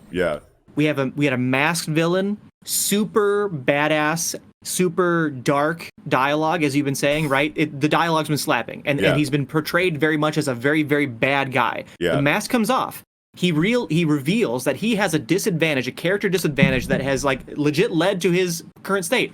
He's pretty, he's cool looking.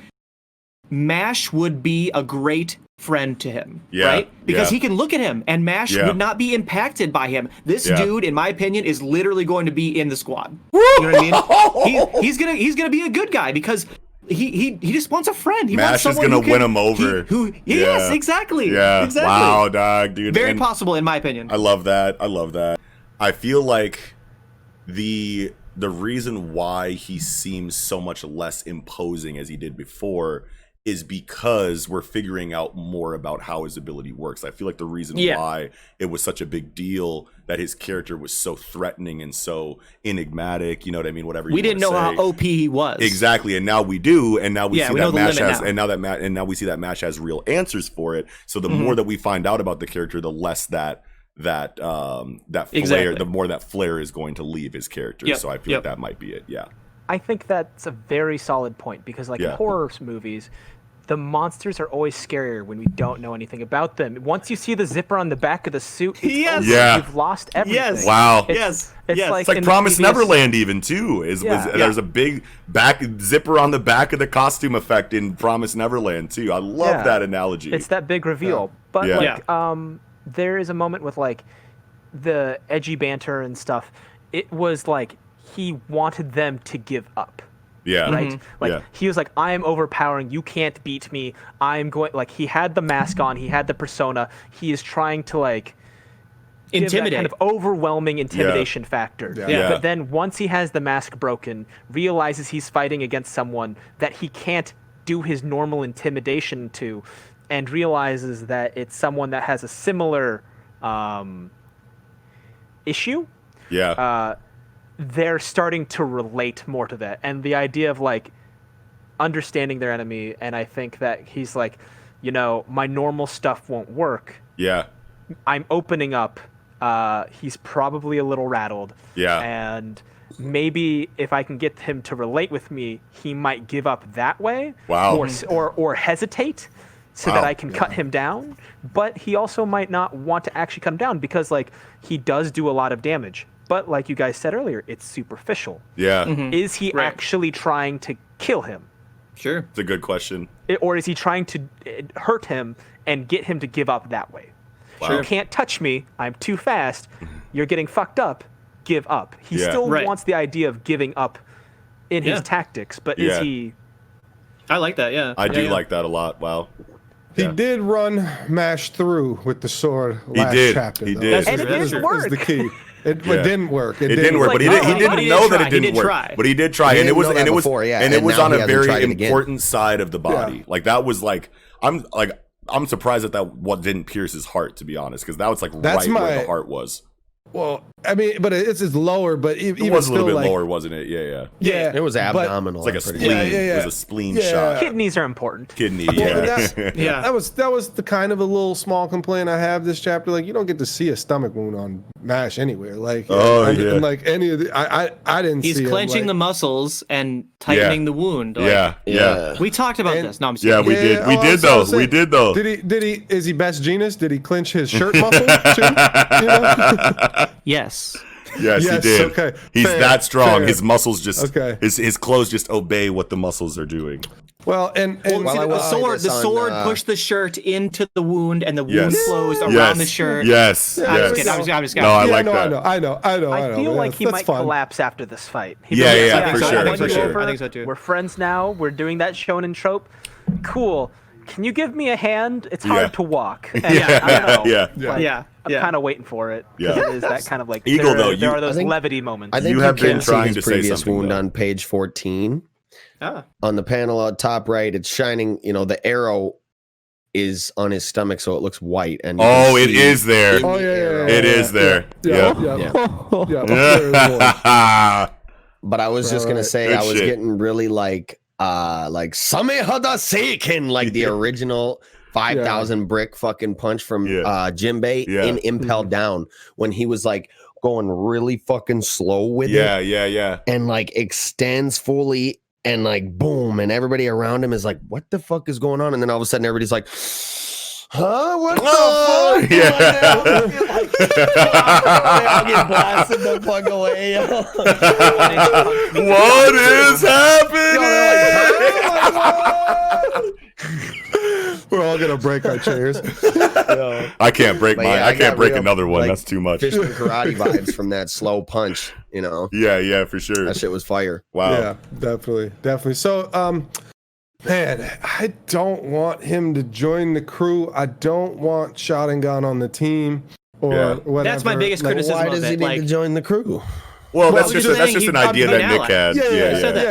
Yeah, you don't have to be a part of the crew. You could still be an ally without being a part of the crew. You mean ally. You can just be like the M.A.N.G.A. The M.A.N.G.A. Isn't it? Yeah. The secret sixth man. Isn't it? Yeah. Shouts out to the UK M.A.N.G.A. You get me, bruv. You get me, bruv. But yeah, I was just responding to Nickham's thing. It's and if he only has one in one eye, I assume we're going to see somebody with another in the other eye, right? Or the same thing in another eye, or like two sides to the same coin. Yeah. Like that eye might be. The other eye can increase magical power. Yeah, I was literally just going to say amplify it. Yeah, that'd be crazy. Yeah. That would be crazy. That'd be cool. And then like a brother of his. See, but that's the thing. Like, I don't want to get in this dangerous territory of they got strong eyes, we should steal them and put them in our own face. I feel like I've seen that before somewhere. You know, and I don't want to go that way. You know, I wonder how he got cursed.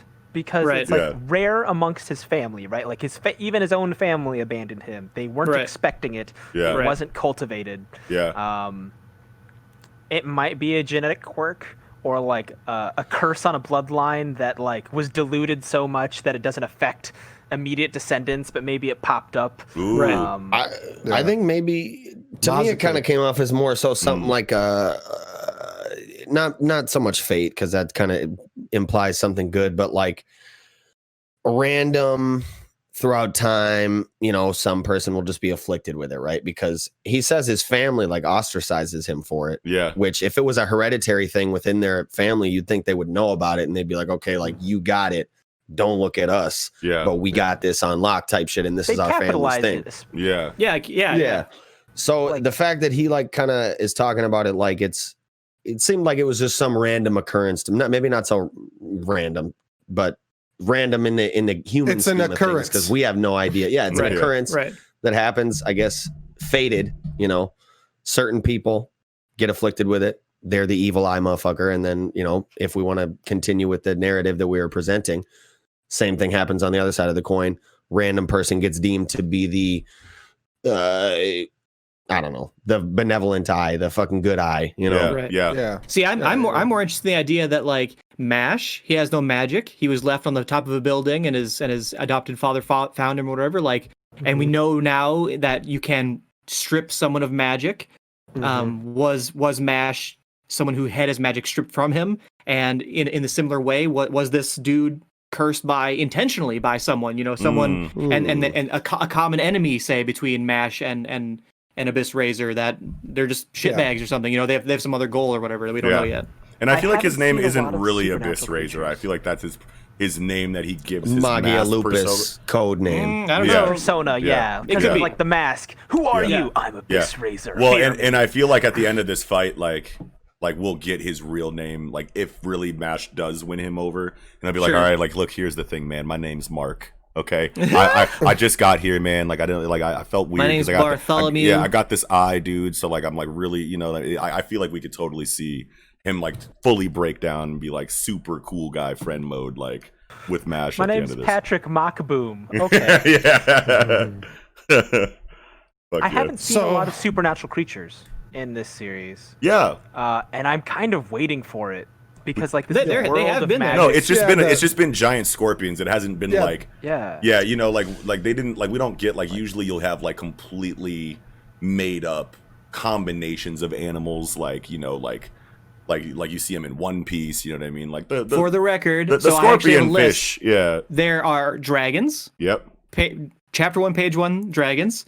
There is the store Goblin Cream Puffs, which could imply that goblins exist, but I will grant you that could just be a name. Yeah. A sphinx has existed, giant scorpions, a unicorn, that skeleton unicorn thing. Like there have been magical creatures. But like as far as like usually creatures. usually we'll see like combinations of like different animals together, like the donkey rat.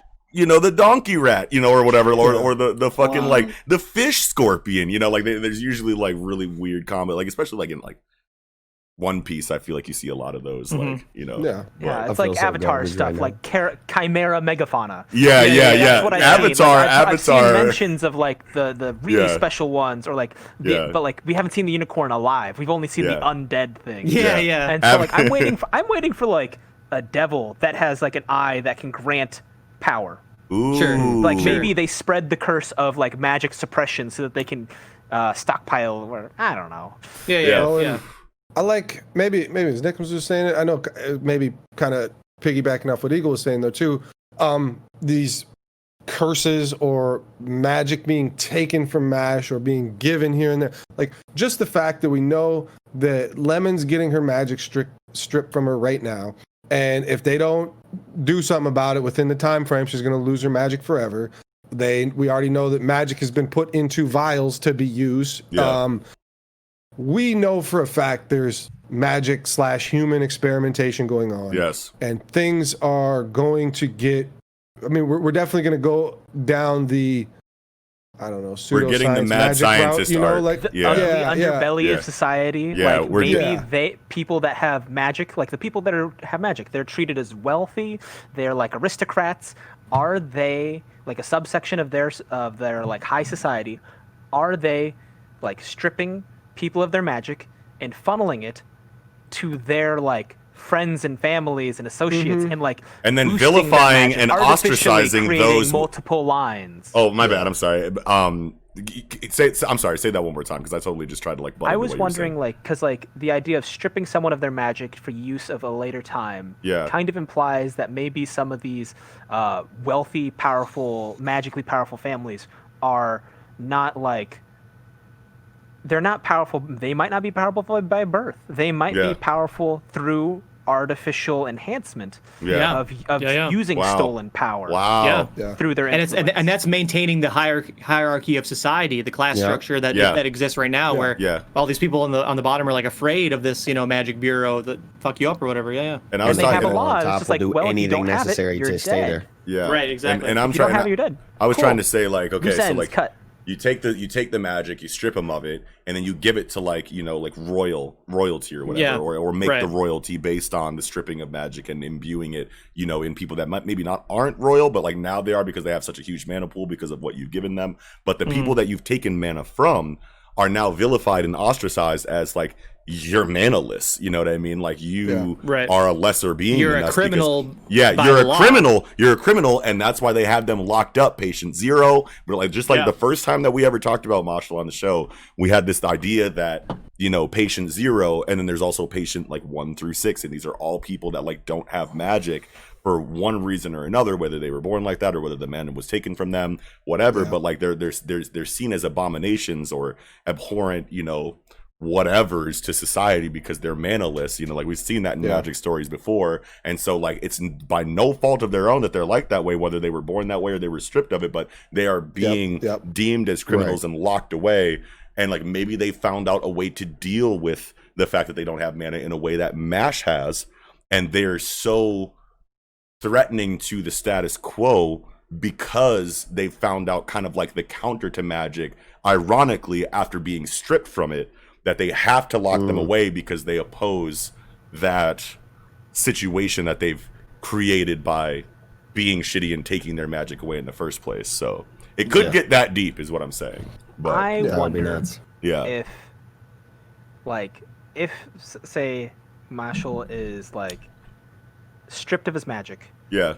But like magic is an inherent part of the body. Either you're born with it or you're not. Yeah. But if you're stripped of it, can they take all of it, or is there like a small vestigial part left inside you? And maybe that's why Mashle is so strong, is that he still has that spark. He wasn't put to death like a dog, and like he's able to cultivate that insane body just on the virtue of that I still have mana magic. left reinforcing it.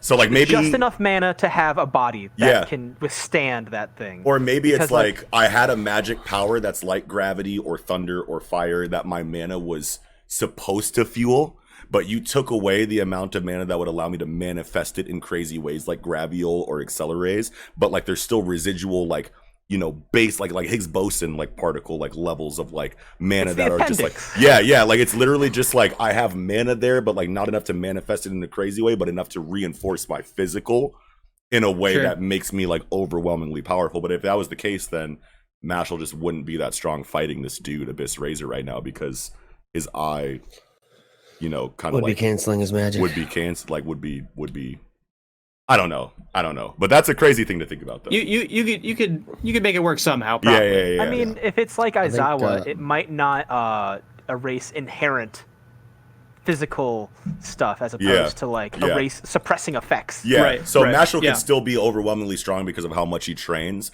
but maybe his like residual mana, if he does have some, is what gives him like that additional boost that makes him like, holy shit, you're like Saitama levels of strong. He's still super strong, but like the mana just gives him that extra push if it's there. I think it's more like his training has caused him to be inhumanly strong, but like the residual magic is like what keeps that body able to survive that much training. So So he's able to train to that degree because of the mana. But like because of the latent magic, he's able to survive that much training and like physically acclimate to that. Wow, I like that. We could see it. We could for sure see it. So yeah, getting to the end of the chapter, I'm just like loving like the end of this, the end of the fight where, or not the end of the fight necessarily, but end of the chapter, Mash, leaps over, and like steps on his foot. Yes. Oh my God. He's like, I caught you a second time. Shit. Yeah. He said, you're not going to get me a second time. He's like, well, I did, bitch. Right. Gotcha. You're going nowhere now. Yeah. We about to get the full muscles magic hurricane rush. We're getting huge like Saitama vibes, obviously, with the serious series, consecutive punches or whatever. But what is that going to look like? That's going to be like flurry of punches, kicks, headbutts, maybe like a body slam at the end of it. You know what I mean? Like, how I wonder much? if it's gonna be like, because they're still in the the second the force field, this speed sapping magic. What if it's gonna be like Luffy against Lucci, like the Gatling gun, but like we got the slow-mo, but he's actually gonna do the slow-mo. Bow! Boom. Bow! Like, and just like, I don't know, like slow, reacts fast. Yeah. Yeah. I don't know. Yeah, I'm super excited for it regardless. Yes, absolutely. Well, the last panel, or actually something that might actually be more Big Foxy vibes. He punches his ass a bunch of times, slow as fuck. Yeah. And then all the damage is like as time speeds back up, and he's like just North Star shit. Yeah. What were you gonna say about the last panel, Kiko? Well, it's just the last panel. I mean, it's fairly ominous. I mean, is Cancel Eye guy here going to be able to cancel this somehow? Like what? Like, is this Eye going to be able to do something in this? Like, sure. Wow. It's more than him just being surprised, because when we have used his regular eye for that, there's just definitely a point in the reason why it shows that eye for the last panel. And not only even that, like even the last page before it, it's like that's the only eye that we're seeing. And I mean, I guess that makes sense because he's they want it's to unique. focus It's on cool the to look fact at. that he has yeah, that. it's cool to look at. We're hammering it home that that's what he has. But like the last panel in particular, for sure, just looks like he's going to be able to do something about this with the eye. That'd be crazy. That would give a lot of credence coming to out or what? Well, that'd be a lot of that would give a lot of credence to like our idea that like MASH does have some kind of like innate mana reserve of some kind. You know what I mean? If he does, calls it full muscle magic. Is this the first time he's called it that? No, he said called it muscle magic before. He said muscle magic before, but we've always thought it was just like a joke, I don't have like a joke. Yeah. Like, I don't have magic, but I'm going to call this Calling out magic. my special attack. Yeah. He was like, I don't got magic. full- The type of magic I use is muscle magic. Yeah, exactly. Type Well, shit. and full muscles, just being, I'm using my whole body on this, right? Like every muscle in my body is going to be in this attack. Yeah, cast. It's like some interesting Asta to see. shit. He was what does Asta say? Determination is my magic, or some shit like that. Oh, Something sure. like that, Yeah. Something along those lines. Something similar. Yeah. Yes, sir. Well, that's all I have. Yeah, I'm good. Yep. Alrighty then. All right. Well, speak of the devil. Then with that, we can go ahead and move right into Black Clover, chapter 261. Shadows of Night. And like Kiko was saying earlier, man, this fucking cover page is very good cover. Gas. Very good cover. Very, very Stupid very And good. gas. it's for me kind of drives home, Yami might really be out of here with this. No. I think so. Cover, I feel No. like. Yep. I don't buy it for a second. Because Yami is facing away and Asta is facing towards us, implying to me that Yami is the old, Asta is the new. You know what I mean? Yeah. With the sword, he's with the got sword- the with his sword keepsake and and everything. shit. Yeah, Katana is now in the book. We have the vice captain. Definitive. Noct is the new captain, and fucking Asta's the new vice captain. Like, Wow. Could be, probably. That's what it seems like is going to happen. Like that. I really That's don't chilling. think. It is chilling, but I really don't think Tabata has it in him to kill Yami. Not yet. Yeah, or He at all. really needs or at to. all, He at really all. needs to. I really I don't. feel like he really, really, really needs to And kill you want to Yami. know what? I kind of agree that I feel like there does need to be some kind of really serious major loss on the side of the protagonist in order for anything to feel like there's anything to be gained from any of this. There's nobody else to lose is the problem. Well, I mean, like there's it's nobody just else anywhere near as important as Yami, and there's just almost no characters in this fucking show that are even as close. Like you have like 5 characters that are important in this whole series, and so like. Which like Julius had his chance, he ain't dead. Yeah, it's like Asta and Yuno ain't gonna die. Yeah, like, and it's like even if you don't kill them, it's like what are you going to introduce in the story that is going to be a catalyst for like intense, not just physical but like psychological development of your characters? You know what I mean? It's like it's been 250 plus chapters, and I feel like the stakes are so low, and I feel like it's like if you're going to keep introducing escalating threats, that you need to eventually like make sense that they're as threatening as they are. Like, what are they leaving behind in their wake? Even if we know that they're going to be defeated at the end of the day, what damage have they really done that's not repairable And even if it is repairable, it's like, I know that they destroyed like Heart Kingdom or Diamond Kingdom or one of the kingdoms. I don't know. Xeno destroyed a kingdom before that we started this. It's like, are you ever going to show what that looks like on the ground level? Are you ever going to show what that looks like for the citizens involved in their kingdom being destroyed? Those are abstracted. Or are we just going to like see this that city rebuilt again after the end of this conflict, and everyone's Gucci. Like, man, that sucked, but like here we, you know what I mean? Like that's really why I feel like, regardless of like what's at stake in Black Clover, like obviously, you know, like the threat of the devils is like they'll come out, they'll destroy 90% of humanity. The devils will be running everywhere. It's like, is that actually going to happen? One, doubt it, because they have to beat them before they do it. But like on the way there, what damage are they doing in a way that makes sense that they were that threatening to begin with? You know what I mean? And it's like, if you kill Yami, that's huge, but like, it's Yami. Tabata loves Yami. And probably does he have it in him to kill that character despite how popular he is my thought on that. But, right. I think he might stay alive to be utilized. Like, he's kept alive, but it's like one of those fate's worse than death, you know. Maybe he's like got like a bunch of like tubes in him stuff. He's emaciated. Like, I want to see him like physically ruined. Yeah. When they finally come to rescue him. All they need is his magic. They can, for all they care, chop all his limbs off and just keep his fucking torso so that they have access to his magic ability. Right. Yeah. And that could be something. That's a little bit too dark for Black Clover. Too dark for Black Clover. Let's well, I mean, dude, like that's you think that too historically. For the record, Eagle, it's not like we wouldn't be like, damn, that's stakes. Yeah. It's just that it ain't gonna happen. It's not that we don't want it to happen, but like historically, like from what you've been saying on this show, you don't even think that's gonna fucking happen. You know what I mean? Because it's like you didn't even think they were. You didn't even think they were gonna pull the plug on the fucking Promised Neverland deformed kids that they fucking brought through the fucking portal. You know what I mean? Like, yeah, you know, like that. That's a little bit too dark for this series. So going a little deeper, like, I want to talk about Ass's arm at some point. Yep. Yeah. So let me get out of the way.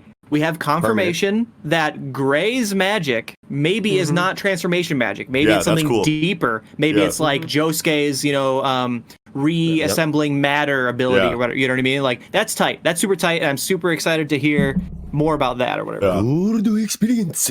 But I really don't understand. I still don't understand. What was the trade? He traded his arm to the devil as for a contract, and now it looks all weird. But he can still use it. He can still use it as much as far as we can tell, with no downsides at all. Yeah. What was the point of that conversation? Of, now he just has trade me your arm. His arm just looks different now. He just doesn't looks have weird. Yeah, he doesn't have a human arm anymore. He has a devil arm. That's the trade. It could be like that until maybe he gives his whole body away and then the devil takes over. Or sure, I can see that. Okay. He's trading up portions of his body. Fools you into thinking, you know, oh yeah, you can use this shit, no consequence. I like that. Now I do like that. Trade away. It's preparing him to be a vessel. Yeah. Yes. Yeah. And then he'll keep trading, and and then when he trades that last bit, it's like, it's over with. You done fucked up now. Yuddy. But the devil, the book, assumes full control. I do like that. I do like that. So we don't think Gray's just gonna fix his arm since we got Gray magic now. I don't think she can yet. If she could eventually, I don't think she can now. Yeah. You know what I mean? Well, she barely understands it. She only did that out of emotion. Yeah, for sure. Like, but the emotion can come back again if Asta's on the line. You know what I mean? So, yeah. But he's not. Yeah, but he's not right now. He's totally fine. Yeah. I'm not saying Gray's gonna just be like, oh, okay, I guess my magic's different. I'm gonna use it differently now, and I could just heal him. Right. Yeah, there's definitely got to be something more to it. But it's just too. It's just too convenient to like expound a little bit more on Gray's magic. Obviously, we already saw it. She already did it for Gauch and whatnot. But like, we get that, and we get the whole, you know, I'm too weak, my arm's broken, whatever.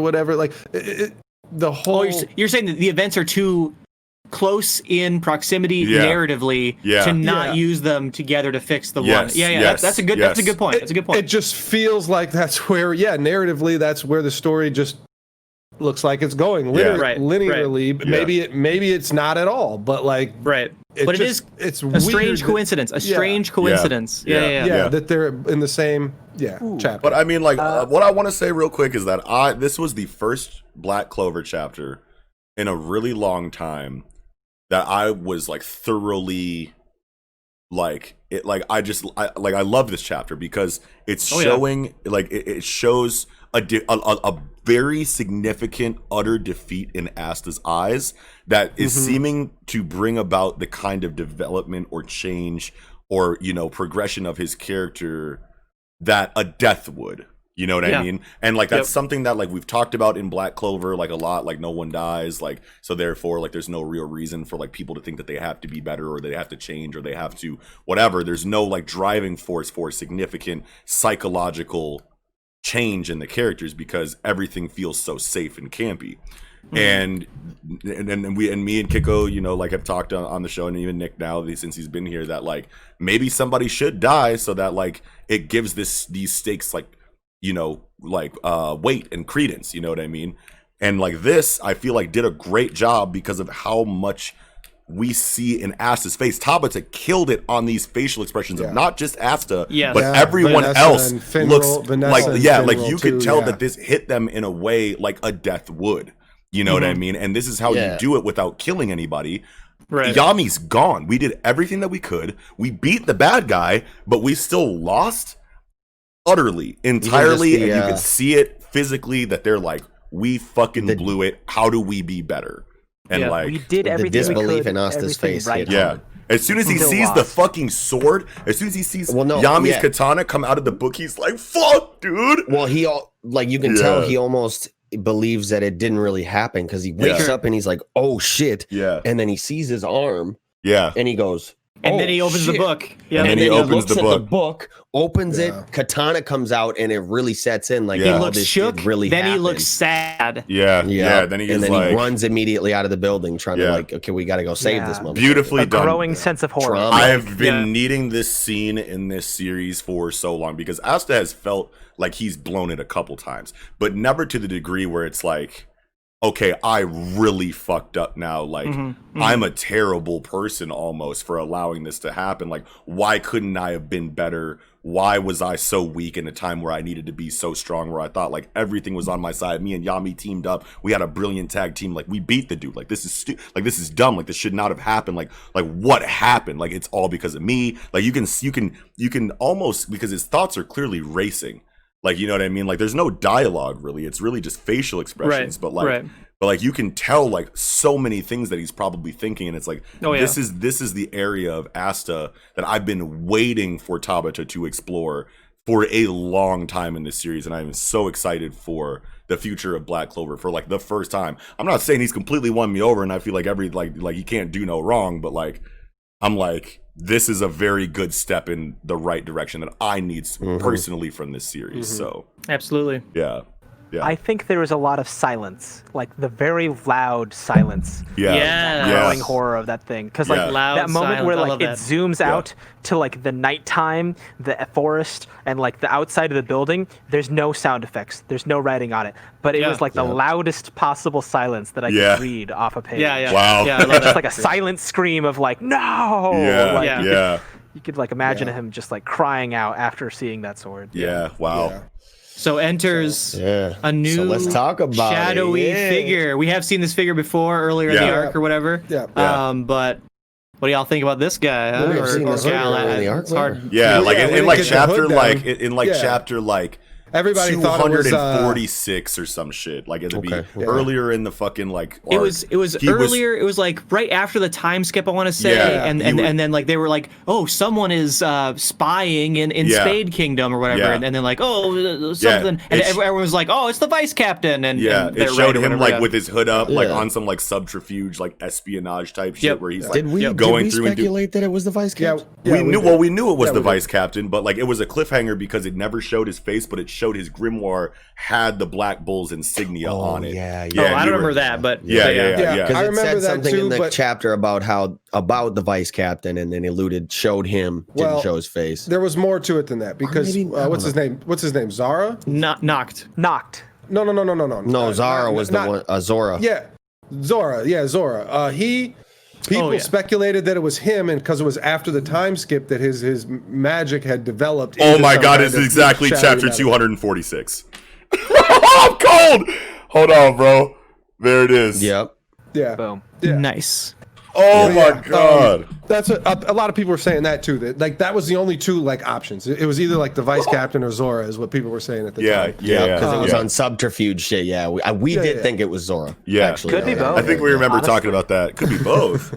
Like, Noct is super capable. He seems to have like an unconventional magic. Yeah. Probably like strong only at night, or has like a Shikamaru thing where like if the shadows are connected, he can like paralyze you, because like it's like a night terror, right? Yeah. Like, where he just can't move. Yeah. Right.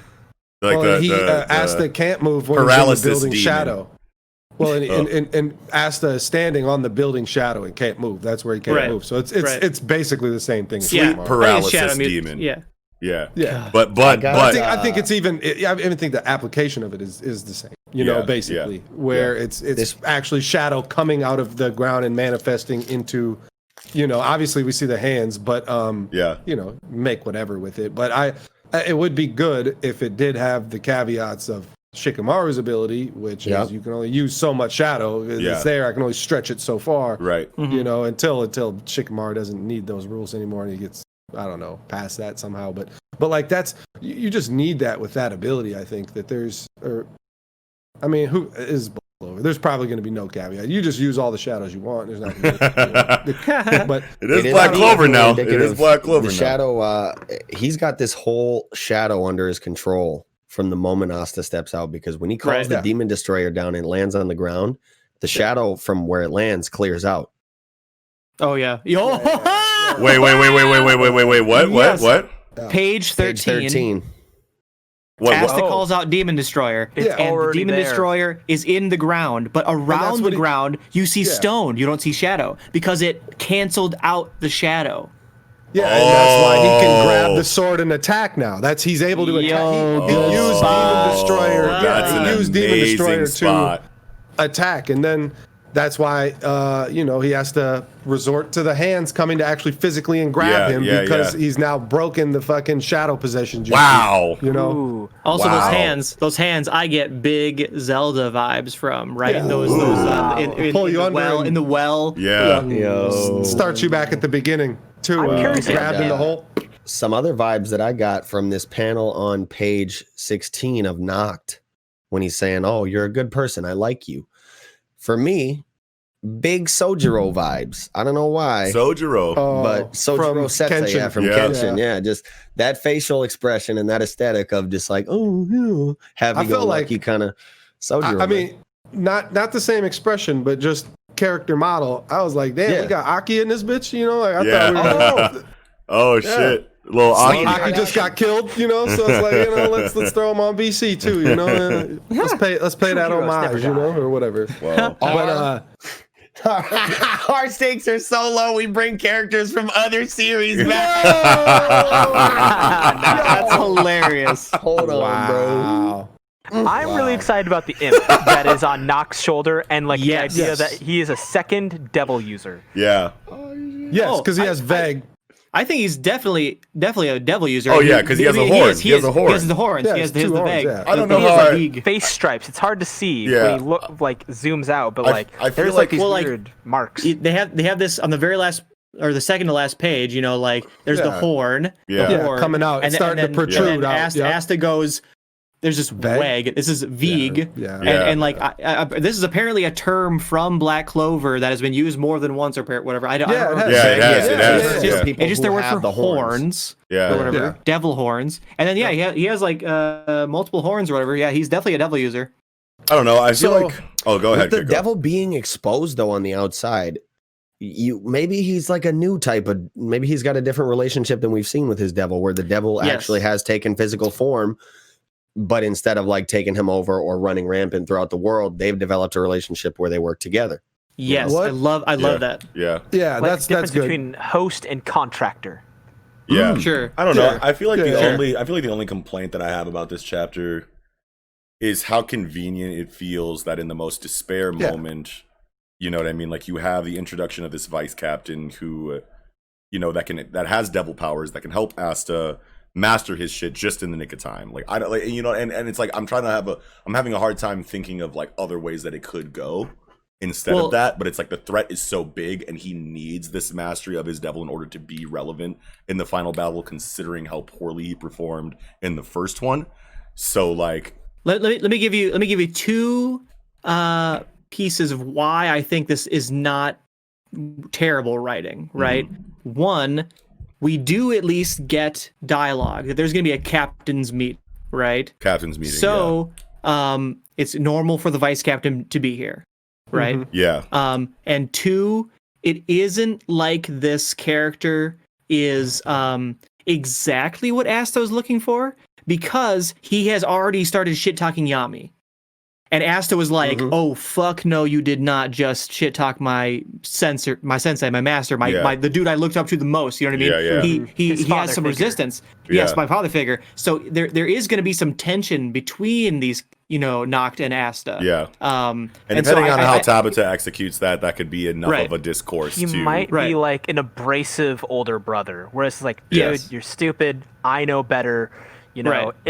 Like Yami trusted me as vice captain. If you can't even like compete with me, there's no point taking my stupid little brother along for the ride. We'll just go without you. And that contention could be a harsh mentor. That contention could like stifle Asta's progress in times where he really needs to like focus and like worry about what he's doing to become better. But this dude's character, he has the personality that he has where he shits talks Yami, and that like kind of like stifles like Asta's potential progression because he's worried about what this dude is saying about Yami instead of focusing on his training. So it could create that tension of is Asta going to reach the level that he needs to on time if he's so worried about this dude and their relationship is so rocky? Like, are we really going to get what we need? But I'm very confident that at the very end there's going to be some kind of like circumstance or situation that like really brings them together as like friends in their relationship, and then boom, all of a sudden he gets the rest of the training that he needs and saves the day the way that we know that he's going to. Mostly what I'm saying is like what you're it seems what you're worried about, I guess, is like, damn, this is campy. How convenient it is, but it's not as campy as it could be. Yeah, for sure. You know what I mean? So it's definitely not comedic levels of camp. It's definitely not like, it's not comedy, but it is a lot more convenient than I would like that I would want it to be. You wanted, considering how low the stakes have been this entire arc that was supposed to be different than everything else. You know what I mean? So I kind of want Yami to be a husk when they find him. Like, I might get flack for that opinion, but like, no, I want him to be. I think it makes sense because like he's so beef. He's so beef, and like if he was like really skinny and emaciated and stuff like you were saying earlier, like that would really hit hard. Like they've kept him in captive for months. What if he looks like Gon? What if he looks like Gon in the hospital bed? Like with just like I like Noct's personality here. He seems like somebody who is like less so of a shit talker, but more so somebody who, regardless of who you are, what you're doing, what type of person you are, he respects merit and strength above all else. Right? Like he's saying, like he's obviously following Yami for a reason. And we know Yami's the type of person who has gone around proving his fucking worth to people. And that's why some of the people follow him. Right.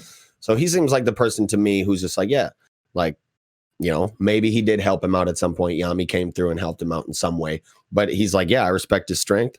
This is why I follow him. If he lost, he's an idiot. And he's not strong enough. That's the bottom line. Like he seems like one of those. You could say behind that, strength. Behind that is a bit of he is confident that Yami isn't dead. He knows Yami's not dead, but he has like a respect for Yami. Where he's like, if he lost, that he's a fucking idiot. But he doesn't think he's a fucking idiot. He thinks he maybe is just a lot of the people who we hear talk about Yami kind of say similar things to this, like, exactly. He's a boorish man. He's an indecent human being. He's fucking savage, but they all have immense respect for him, and they love him. Exactly. Another thing is that a bit of dialogue that's intriguing for me, and like maybe indicative of what he's going to try and help him with, more so than like, here, let me increase your strength with this devil power. I think maybe Noct is going to help him with his understanding of it, because he says explicitly, you don't understand that right arm very well either.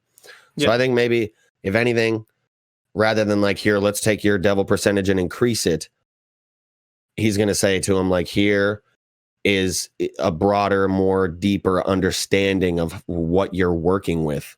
how to work with your devil and utilize and draw out its power properly.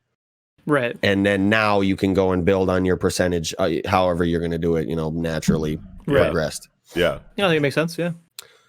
That's all I got. But that's all I who had. knows, with the way Black Clover goes, he'll probably be like, yeah, dog, you up to 80 now. Yeah. I hope he teaches him like the art of negotiation, right? Like, because like no the jutsu? devil only pops in at the most desperate moments where he's like, "I'm desperate. I'm gonna make a bad choice, make a bad deal," and it's like, dude, you're working with the devil. You gotta play the game. You gotta haggle. Come on, yeah, like, for get sure, it together, for sure. dude. Yeah, I like that. Yeah. And maybe this imp You ain't is taking like the a little arms. like I'll give you a finger.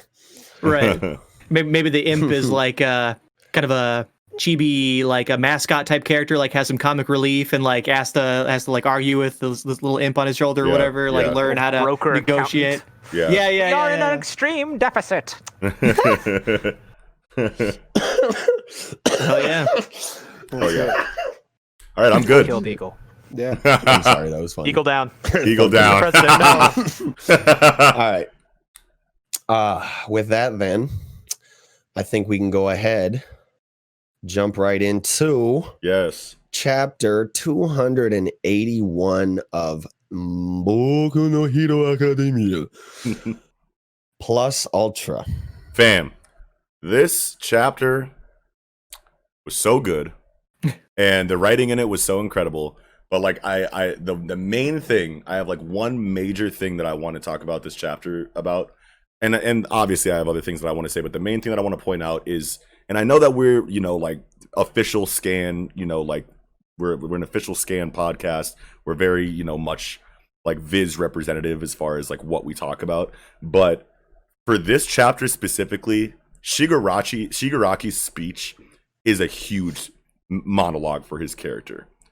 A massive monologue for his character. And there is such a big difference between, at least in my opinion, between the monologue that Viz gave us and the monologue that the fan translations gave us. And now normally I wouldn't like go out of my way to make a big deal about the difference, but I feel like Shigaraki's, I don't know why I keep saying Shigaraki. Shigaraki's monologue in the fan translation is so much more impactful than in the official translation to me, and I just want to call out that difference, right? So like if you guys want to go like back before like the monologue or whatever, I really just have to like say this. It's like you guys have read the official chapter, and the official chapter is fine, but there are things that are said like as soon as he starts talking, he's like, you heroes pretend to be society's guardians. For generations you pretended not to see those you couldn't protect and swept their pain under the rug. It's tainted everything you've built, right?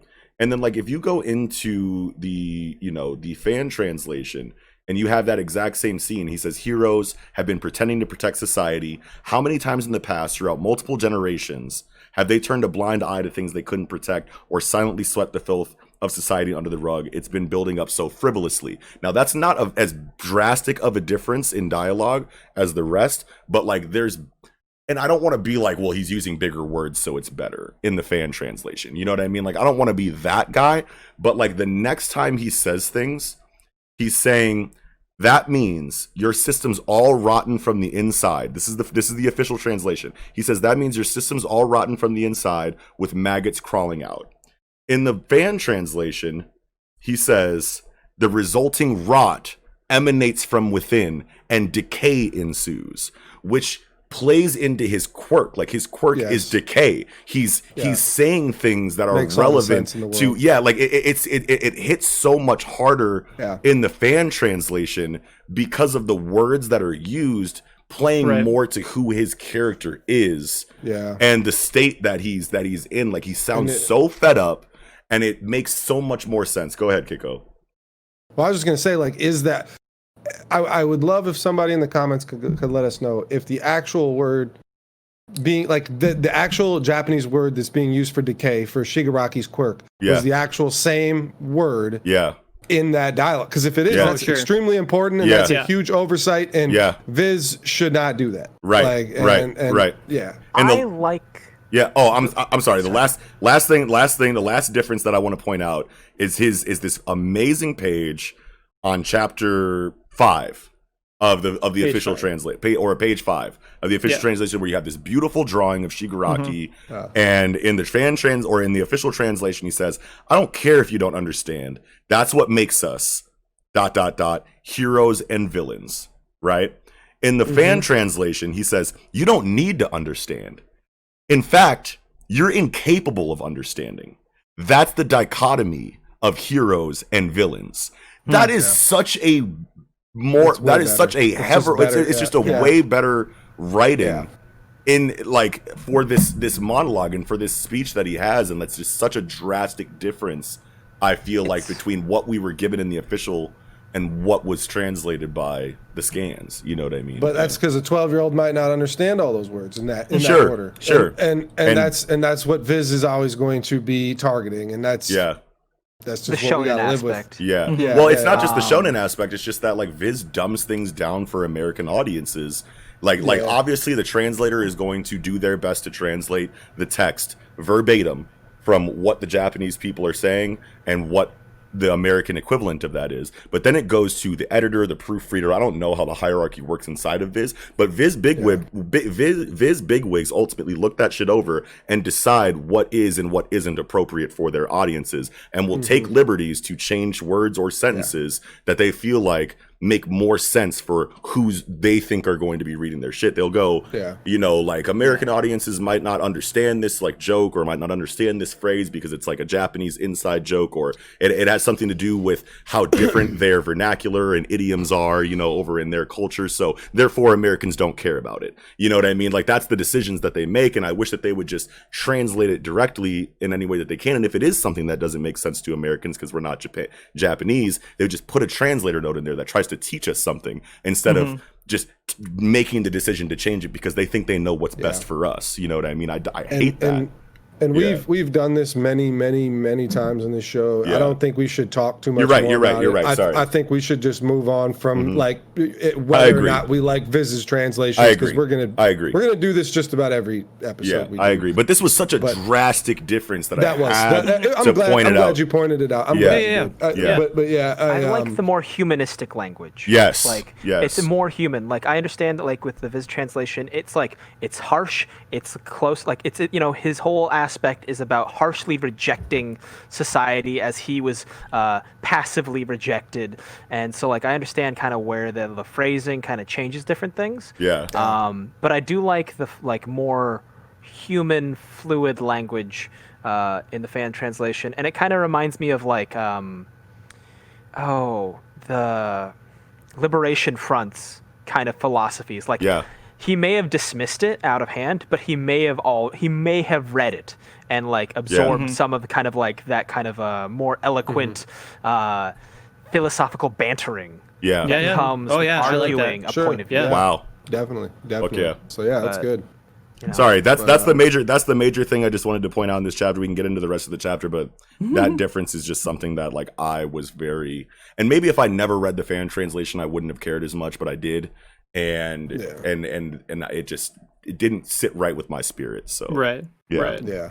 What I loved about Shigaraki's dialogue is that it reminds us of this, what we've been talking about a lot on the show or whatever, is like the underlying world building potential of that this society is like, you know, it has so much under the surface that is really fucked up. You know what I mean? Yeah. Discrimination of, you know, people with quirks that look different. They look monstrous. Therefore, people assume they're monstrous kind of stuff. And I like that we're, again, reminded, like, there is some depth to, there's some reasonableness to the villains. And there is some darkness to the heroes. And that is just lovely. I love that. Shigaraki didn't lie a single time. In anything that he just said, lies were told. Like he says, for generations you pretended not to see those you couldn't protect. That is a massive quote because it's so true. It's like heroes have so much incentive to be the hero, to be the one that does save the people that they can. So obviously they're going to understand that some people are just going to be casualties of war. And you know, you have some people like Crust who will give their life instantly for the greater good, you know, like Deku, like he has that Deku factor. They exist. He has that All Might, like they exist, but like for the most part, they're rare. And for the most part, you understand that popularity runs you know, the hero like situation, like how you're viewed in society. So it's like, if you can't save someone, they're never going to say you didn't save that person, but like you saved a bunch of people over here that you could easily save, and you wanted the clout from saving them. So you dismissed the risk of sacrificing yourself for those you couldn't save, so that you can take the safe route and save the ones you could, because you know that it's easier, and you know that you're going to get better public reception. And the ones that you did fail to save, they're just going to go, well, he can't be everywhere at once. They'll make excuses for you because they love you. You know what I mean? And social recognition. Exactly. This goes all the way back to focus on episode 1, volume 1, where all these heroes like, oh, there's a fire. My quirk's really not good with fire. I mean, I'm sure a water guy is going to come any minute now. Like, we'll just let that burn. We'll just let that burn, and I'm going to go over here and punch someone because my power is a punching power. You know what I mean? Exactly. Yeah. Well, and it's just what's inherently wrong with this system, this meritocracy that they have in place, where it's like the better your hero agency produces, the more funding, assumedly, you get, and like just how much more, you know, like you look at Endeavor's fucking hero agency's got fucking 100 employees in the office running around doing shit in the office. Like, there's a lot of fucking hero agencies, I'm sure, that don't have fucking 20 clerical workers running around in the fucking office doing shit. Like, you know, like that's what you get when you're a top hero agency and you're putting the numbers up. But you're not going to put the numbers up if you don't, you know, pick and choose your battles to make sure everything looks great for you, right? Like it's just how, I mean, it's how a lot of systems work with a lot of governments, and it's just, I mean, it's just a great chapter that challenges our outlook of morality in the story, because we know that these heroes have got to do good things, and we think they're good, right? Like, these are good people, right? Like, they're heroes, you know what I mean? But like, Shigaraki is spitting hard facts about the issues with this hero society, and sure, the vast majority of them are on the right side of the law. They're fighting for righteousness. They're doing what they think that they should be doing. There's no one that's like there's not an abundance of heroes that know they're shitty but are just heroes because it's a good job to have. Like, these are people that want to save people but understand what their weaknesses are and won't throw themselves in front of a bullet for someone if it doesn't make sense to them. And Shigaraki is calling out those heroes because they are so much more abundant than Deku types, than Crust types, than All Might types. You know what I mean? He's like, y'all are tweaking because you're getting paid for this. Right. You know what I mean? The heroic weakness is that they're careerists. Yeah, exactly. Exactly. And even Ochako is like, I want to make money for my family. Yes. I want to put them in a good spot. Yes. Right. I really like the idea of wanting to help but having unintended consequences. Yeah. Like, Nana, I want to protect my family from All for One. Yeah. And in that caused like a social decay within the nuclear family. Yeah. Which was exploited by All for One in the end. Yeah. Wow. It's like, you know, there's the futility of like trying to do the right thing and trying to protect everyone. Yeah. It's like those sacrifices are going to be made. Yeah, you're going to do the right thing the wrong way often inside of this profession. You can hurt people by doing the right thing all the time. And I do like touching on that. Yeah. For sure. Definitely. Yeah. And like, not just like trying to do the right thing, but unintended consequences, and not just careerists. But I like that Shigaraki points out that the hero structure, like the root, the deepest like level of the hero society, is breeding a culture that has no love or responsibility for anyone else. All these people passing young Shigaraki on the street or whatever, and they're like, oh, I'm sure a hero will come by and save you, right? It's like, why don't you help this little kid? Right. Why don't you... You have a quirk. Fuck the law. Do the right thing and deal with the legal ramifications later. They might fuck with you. Bring the kid to a police station. Bring the kid You to a don't even hero need agency. a quirk for that. Yeah, you don't even need a quirk for that. Sit with the kid and help them be, you know, not scared. You know what I mean? But everyone just turns a blind eye because it's not their problem, and everyone thinks it's not their problem. That's like what Shigaraki's talking about. Like, the whole society is like just willfully damaged. Blind to suffering. Willfully blind. It's not their responsibility. Yes. Wow. Yeah. I love it. And since Mello, you know, talked a little bit about Nana here, like, it's just obviously we know that she's a great person, right? Like she's definitely, you know, an inheritor of One for All, and is just going to be. But this feels like the first chapter that like fully gave me like a lot of feeling with her. Obviously, I mean, it's her emotion by giving up, you know, Shigaraki, and you know, just like dropping him off at the orphanage or whatever the fuck that was, you know, and her crying to fucking Gran Torino, and which leads up to what happens to Gran Torino. Like it was just that whole thing. It really hit pretty hard. And the thing I do want to say about Gran Torino, even though like these flashbacks look like it is the end for him. Yeah. People have now been ran through, put a hole in them. 3 times. Well, this is the 4th time. Night Eye died.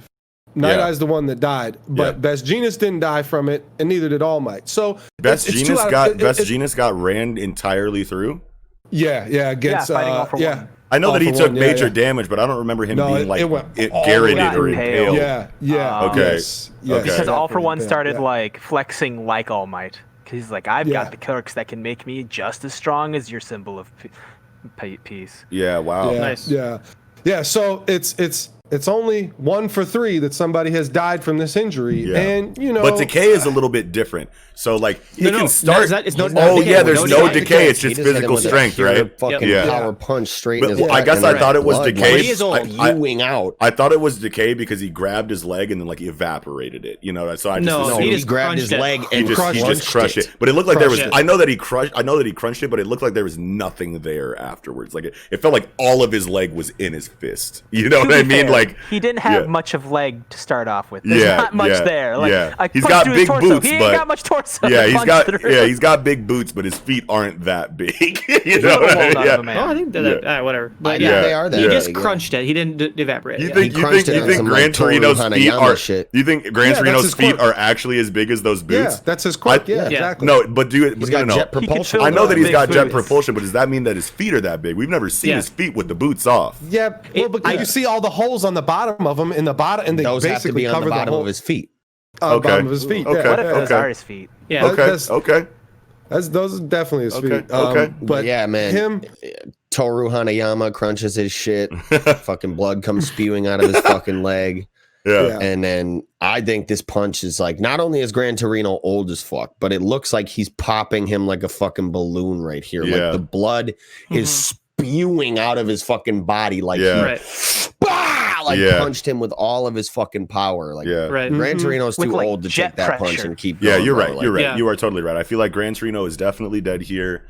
A big point that I feel like I see people talking about after this chapter comes out is that they're thinking that Gran Torino and Nana hooked up, and that Shigaraki might be Gran Torino's grandson. Nope.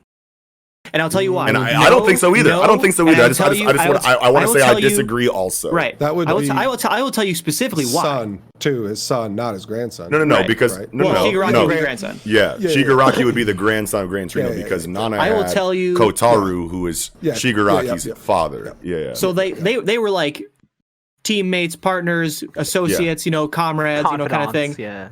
Confidants. I think it was a very strong platonic relationship is what we're seeing here. And they so relied on each other. On page 10 they start the conversation. Page 11, Nana says, "And so I have no son." Yeah, not we. I never did. Yeah. Guy, Sorahiko, I have no son. And yes, you can always be like, father of my son, I have no son. You know what I mean? Like, but like, wouldn't she say we? Yeah. Wouldn't she say we? Because it's just those two. It's just those two right there. Right, there's no reason to say I and not we. Confiding in each other. Yeah, exactly. Yeah, definitely. I just wanted to throw out that that's what the timeline has been speculating. That's what I've seen on the timeline. Instantly, I slotted that down in my own mind. People have insecurities about a guy holding a woman who's crying and consoling her and being like, that must be sexual. That must be romantic. They know it doesn't have to be. They can just be friends. It's literally possible. I guarantee. You said it exactly how I was going to. Thank you, Nick. I want to... Oh, go ahead, Eagle. I was just going to say, it drives it home that like these are his final moments because he's had a lot of mental anguish with the whole Shigaraki thing because of Nana. Yeah, we've been seeing really this. guilty because he can't bring him back to the light, right? Yeah. So as he's dying, thinking back and feeling even more guilt on this situation is definitely typical, and it drives home the fact that like he's feeling so guilty that he's about to die, and he still was never to fulfill this dream he had for his his old comrade. Plus, looking back on it, we've seen an incredible performance from Gran Torino throughout this arc, so it doesn't feel like we haven't seen enough from him before he died. It's just not to the point where it's a regular shonen story where he goes out in a blazing glory of his best fight that he's ever had in his life before dying. We've seen just enough of Gran Torino for this to make sense in the narrative. So and I was what Eagle's saying, like, yes, I am with you guys, right? With the flashback, with all this emotion, if Gran Torino survives this, that's not a good look. He should go. But it's possible. It is possible, but he definitely, I feel, I agree that this would be a great send off for his character. You always got Recovery Girl, she could do a lot, there is that, to think about. But regardless, I'm with you guys. I'm pretty sure he's out of here. And what I want to say, just to cap that part off, is that you got to really put some respect on his name, man. He mentioned 3 iterations of All for One. Yes. One for all. One for all. One for all. Yeah. 3 iterations. 3 generations of One for All. Yes. Beautifully crafted. Beautifully. And maybe he mentored Deku the least out of all of them, but he still taught him a very significant fundamental aspect of understanding what One for All is for Deku. Like, he probably had to cultivate like that hero in 3 completely different ways for 3 different inheritors. You know what I mean? This is top 10 mentors in Shonen, probably just off of like that aspect alone. You know what I mean? Like, I just would say I would like to see more of him mentoring All Might before I would go that far. Like, if we get some flashbacks to that, like that could really cement it for me. Like, especially with All Might more than anyone because of how important he is to the story. Right. Yeah, that's all I got. I feel like Mello wants to get in here. Yeah, go ahead. I think that because like Togashi absorbs a lot of like Western and Eastern culture, the gruff mentor, the kid taking the scrawny kid under his wing. That's so much Gran Torino, like the movie, straight up with Clint Eastwood. Wow. I'm imagining that this totally, is, I dude, think, holy shit. His name is Gran Torino. I'm imagining his end is going to be a kind of almost like a reference to the movie. So you meant Kohei when you said Togashi. Oh, you meant Horikoshi. Yeah. Yes. But you also did make me think of Genkai too when you said Togashi. So like. Yes. Yeah. I was kind of in that mind space. Crossed some streams. Yeah. But I imagine that like with Horikoshi, he absorbs a lot of like Western culture. I think that like Gran Torino's like final last stand, he'll probably say something that's impactful, and eventually they'll rush him to Recovery Girl. He'll probably die because the scale of what Gigantomachia has done. Recovery Girl's only one lady. Like maybe they save Hawks. Because he got there, like Tokuyami managed to get them there first. Oh, sure. And then they just don't have enough. And I feel like Gran Torino has one final move in this entire thing. He's like, old I feel too. like he's definitely dead, but this crush into the ground is not the last we see of him. I feel like he's got one more valiant effort. Whether one that's more in the valiant sentence to say to Deku. I feel like it's either in the form of dialogue or it's in the form of a physical act. And if it's both, that's going to be crazy. But like, if you're on your way out anyway, why not use the last bit of your strength to do something physical and say something impactful to your disciple? You know what I mean? But I feel like it's very likely it'll be one or the other. He'll probably say something to Deku, either that or he'll use one last jet move. You know what I mean? Like one last Kuda burst. Yeah, one last Kuda burst. Yeah, you know. Maybe what I mean? Uses like the jet burst to like launch Shigaraki away or something. Yeah, sure. And like he's like, leave me, Deku, run, but don't forget, like, don't let your hatred consume you, because like, I will never forgive you, right? Yeah, he does say that. Yeah, I won't forgive anyone versus I won't forgive you. Yeah. I have put all my hatred towards one specific person, whereas like Shigaraki, he's like, I reject the world. Right. My hatred is indiscriminate. And that's another difference between the official translation that you just reminded me of, Mello, is he says in the official translation, Deku says, "I will ... never forgive you," and Shigaraki says, "And I won't forgive anyone," which is pretty much the exact same thing as what the fan translation says, but the fan translation just hit harder for me because he says there's no ellipses anywhere. And Deku says, "I can't forgive the likes of you." And Shigaraki says, "I don't forgive any of you." You know what I mean? So it's basically the same thing. But you're not special. But like the fact that there's no ellipses anywhere shows how confident what both of them are saying, like how confident both characters are in what they're saying. There's more conviction there when there's no hesitation in between words that are said. You know what I mean? So I just liked that difference too. But well, another reason why I want Gran Torino to die. I mean, obviously, because it just makes all the sense in the world in the story, of course. You want these stakes to be, continue to be where they're at. Yeah. But more so than anything, theoretically, Nana would be watching her grandson kill through Deku, through the vestiges of All Might. Man.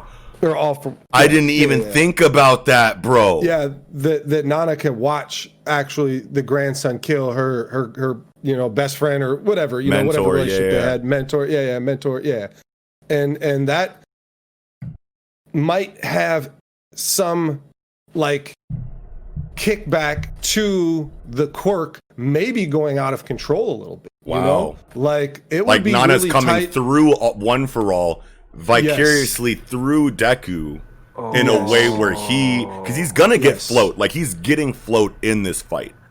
So he's gonna do like the finishing blow. He's like, "I'm gonna kill you for what you've done." I won't forgive you, and then he just starts floating away before he can reach it. You want to know what I feel? You want to know what I think is? You know what? You want to know what I think it's going to be now that we're talking about this? Because obviously, like float is just a flying power. Like you can fly now. You know what I mean? Because you have float, right? So like obviously we know that this is going to turn into flying battles later. Like Shigaraki obviously has flight to some degree, and it's obviously just in the form of really big jumps, but he can cover very big distances in a single bound, right? So I can definitely exactly. I can definitely see Shigaraki, because obviously at the end of the chapter we have him with the quirk bullets aiming at Aizawa or Manual or Rocklock or whoever the fuck he's pointing it at. Endeavor is a candidate. I feel like it's definitely Aizawa. I mean, a lot of people think it's Endeavor. A lot of people think it might be Rocklock, Manual, whatever. I wonder if it's Deku. I don't think. Well, I mean, like it's okay because Ryukyu grabs him. He decays through Ryukyu's hand. No, and he punches through Ryukyu's hand. You're right. It's not decay. He punches through Ryukyu's hand. I keep forgetting that Aizawa is a factor here, but he punches through Ryukyu's hand, and he's got a clear shot at that group of heroes over there. So you can assume that he's going to shoot. Now, a combination of things can happen next chapter that change the target of that bullet. But as far as the end of this chapter goes, we can see that it's probably one of those three. And I could see him shooting it. Like, these are too many traumatic events that Deku is experiencing here that are obviously going to trigger float, especially if Nana is watching this entire experience is as a vestige of a previous inheritor of One For All, watching through Deku. It could very easily get to a point where Deku unlocks that float capability. Now, in the form of when I think that will be relevant, it goes into Shigaraki killing Gran Torino in front of Deku. Holy shit, that's crazy for Deku. Boom, punches through Ryukyu, shoots the fucking quirk bullet at Aizawa. Now his teacher and his fucking intern mentor are gone. Holy shit, now I have float. Shigaraki's like, my job here is fucking done. Endeavor's cooked. He can't use no more flame abilities. Aizawa just relinquished fucking control of me. I could just fucking crush this shit to the ground, but maybe he shot Manual instead of fucking Aizawa. And Aizawa still has his fucking eyes on him for his last, like plus ultra, keep my eyes open kind of situation. Okay, well, if I can't use my quirks, I should probably get out of here now. Boom, Shigaraki tries to bounce. Boom, Deku gets float, flies up to continue the clash with fucking eyes or with Shigaraki because he has float now.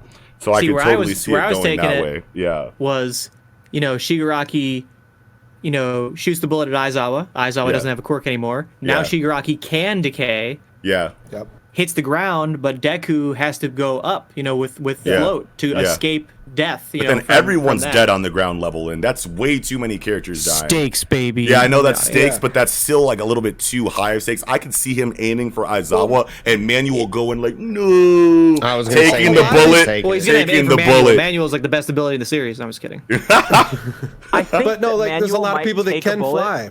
Manuel would take the bullet. And then you'd have a hard time limit on, Aizawa's ability to keep his eyes open. Exactly. And Aizawa finds it in himself to go plus ultra and keep his eyes open despite Manuel not being there to help him. And Shigaraki goes, yeah, exactly. We might see that. But like Shigaraki's also, we're definitely going to see Aizawa cry blood. It's like, you know what I mean? Like he has to get to a point where he's straining himself to that degree where blood starts coming out. Yeah, for sure. I think that Endeavor might lose his quirk. You think he's going to shoot Endeavor? This is very much a social fabric superhero story. Yeah, and that'll give him more time to focus on his family, like he should. And the thing is, what is he with? Like he says he wants to recover his family, but what is he without his power? What was he without his job? He is dedicated and built. It would be the ultimate loss for him. But also we just lost the number 1 symbol. The number 2, not a lot of confidence was in them. Yeah. They immediately lose their number 2. That might be that's huge for society. Shattering. Yeah, and so there's a weird ripple effect of chaos within the society. It's almost bigger stakes if Endeavor loses the quirk because he's like society is still on the fence with their perception of Endeavor. Obviously you have him versus the Hood and Nomu. They still need but obviously when he's fighting the Hood and Nomu, you had a split reaction of how society felt about that fight. You had the people that were like, Endeavor did everything he could to protect us. He's very deserving of this number 1 spot. But then you had people on the other side that were like, All Might is gone. The next one up almost got beat in the first fight that he fucking had. This is nowhere near All Might. What are we going to do? You know what I mean? So you had a very, intense split in the reaction there. And then all of a sudden, the number 2 hero in his second fight loses entirely his entire quirk while an entire city gets destroyed. We have massive no hope casualties. At all. This is exactly. A bunch of heroes are dead. And that's one thing that I feel like is so good about the stakes inside of Hero is that you have social ramifications from any event that happens. Even if the heroes completely win, you have societal outlook that's focused on heavily on the ground level of people that are watching this thing and hearing about it on the news, and their perception of heroes significantly impacts our main characters. So even if a no-named hero, quote unquote, like Crust dies, that could have been someone's favorite, a lot of people's favorites. Even though Crust didn't mean a lot to us, he's still a number 8 hero. He number was 5. Loved. Number 5? He's popular. Everyone loves Crust. Even if we don't. We didn't see shit from Crust. But it doesn't matter what we think of Crust. The world loves Crust. Japan loves Crust. And if Japan is fucked up because they lost Crust, you know what I'm saying? You know what I mean, though? I know what you mean. Japan loves Crust. Am I making sense though? This takes place in Japan. I don't know why it's funny, but I'm laughing with you guys. But Japan loves Crust. So if everyone in Japan is distraught and they have a weaker outlook on heroes and how capable they are to protect people because they lost one of their favorites, the top 5 hero, how is that going to affect our main cast that is going to grow into characters that these people should be able to rely on? You know what I mean? It's a big deal how society feels about the characters that even we might not care about that much. It would be super interesting if Endeavor was the target, because based on the last 5 pages of the chapter, it's definitely Aizawa. Shigaraki is free. He looks over. The panel looking at Aizawa. Okay, he rushes over. Ryukyu grabs him. He punches through. Then there's a perspective shot through the scales, through the hand of Ryukyu, looking at Aizawa. You know what I mean? And so it's he's clear. Keep in mind, Endeavor's behind Aizawa. him. Yeah, coming from behind him at this time, from the direction Deku That's why I think Manuel is going down first, and then Endeavor will step in, try to throw things off. He'll be like, you'll do. He has 3 shots, He's got multiple in his hand. He's got a couple shots in his hand. He has one in each hand right now. He's about to air cannon the shit out of those. His he's left gonna just hand thumb rocket. Yeah, thumb like rocket, air cannon, all of those. Wait, what are you talking about? What do you mean? Oh, like you can't see him grabbing cartridge. multiple. He's got a couple cartridges but he's in got. his hand. Well, he has got the one. He's got the one, but two. like we know that he has at least two Only because. one. Listen, bro, we know that he's got at least two because he grabbed the pouch of multiple as soon as he started his decay situation like chapters ago. So we know even if we only see clearer. Yeah. On page 19, the last page of the chapter, the top right panel is the fist through Ryukyu's hand. Yes. That's his left hand. Yes. The one with only 3 fingers. Yes. It is holding a round between 2 of the fingers. Yes. And also he has a round in his right hand. Yes. But he is currently bound with the black whip. Yes. So like one is in one hand, one is in the other hand. So he does currently have 2 in his hands. Yes. He's just gonna do Tobu Shigan, right? And just flick it out. Yeah. Of course, he doesn't have a thumb on that hand. He doesn't have a thumb on that hand, but I'm sure he can do something. Yeah. For sure. Yeah. For sure. He'll eat it. And I feel like this Eri panel, the very last panel of the chapter, is very confirming that red flag. Yeah. But why did we put the Christmas one in? That's just the weird thing. Just I think that's the last time we saw Eri. I'm sure that's right. But I was just like, why did we go with the Christmas one? But all right, it might be foreshadowing to like when Eri eventually gets control of her powers, because they're still banking on like her kind of turning back time on Mirio. Yeah. Right. Maybe there'll be time back on Aizawa if he doesn't die. Well, and All Might, and this is a slippery slope. All Might for the too, record, then, they are hoping to use Eri's ability to get Mirio's ability back using Aizawa's help. Yeah. Because he has a quirk removal ability, he's going to try and teach Eri how to use it without doing too much. But can he, or is his ability going to like, okay, Eri, you touch Mirio, I'm gonna look at you, and I'm gonna turn your ability off. Will that trigger something? Like, it's possible that Aizawa getting his quirk removed will prevent Mirio from ever getting his quirk back. Wow. Because there's no safety gauge. Yeah. Right. Wow. Right. He's not, because Aizawa wouldn't be even able to put the brakes on. Yeah. Yes. Yeah. So Eri might just erase Mirio. Just erase them all. Oh, turn him back to a baby or whatever. Yeah, you know? yeah. Like, oh fuck, I fucked up. It's possible. Yeah. Jewelry Bonnie. Jewelry Bonnie, Jewelry Bonnie. Holy shit, but yeah, I'm good. That's all I had though. Yeah. Yeah, that's me too. That's all I had for Hero chapter. as well. Yeah. Rip Manual. That's all I gotta say. He was the best of us. Rip his. You were the best of us. Water pen. Batman, Dark Knight. Alrighty then. With that, I believe we can go ahead and get into the piece de resistance. Chapter 988, 12 away from the big Dowie of One Piece. Sorry for the wait. There's a Lil Wayne mixtape. On his Lil Wayne shit, I was just gonna say, bro. Hold on, bro. Louisiana. And dude, holy shit, like, wow. Hey, shout out to my Baki fans, bro, because bro, Pound is on his spec shit right now with his fucking breaststroke, bro. He's like, yes. Like, bro, how is he swimming? Do you see my man's form? Do you see my man's form, though? Yo. He said, y'all ain't leaving without me. I like how his dialogue is, despite the Navy bombardment, I'm still like your father. In there. I'm still like your father. Yeah. Just biologically. I'm your dad. Just your dad or whatever. Oh my god. So yeah. So we go going right into the chapter, we go right into Sulong, and this is so cool. Yeah. Because like this is what like everyone really, regardless of whether you're a huge Mink fan or you're a huge Neko Mamushi or Inu Arashi fan, like regardless, everyone ever since the first Sulong transformation happened, everyone instantly thought, well, what the fuck does every other Mink Sulong Neko and Inu. Yeah, you like, or you think of Neko and Inu first, you know what I mean, or whatever. But you're like, this is the ultimate situation to follow up that first Sulong transformation, and this is so fucking cool to see right here. Yeah.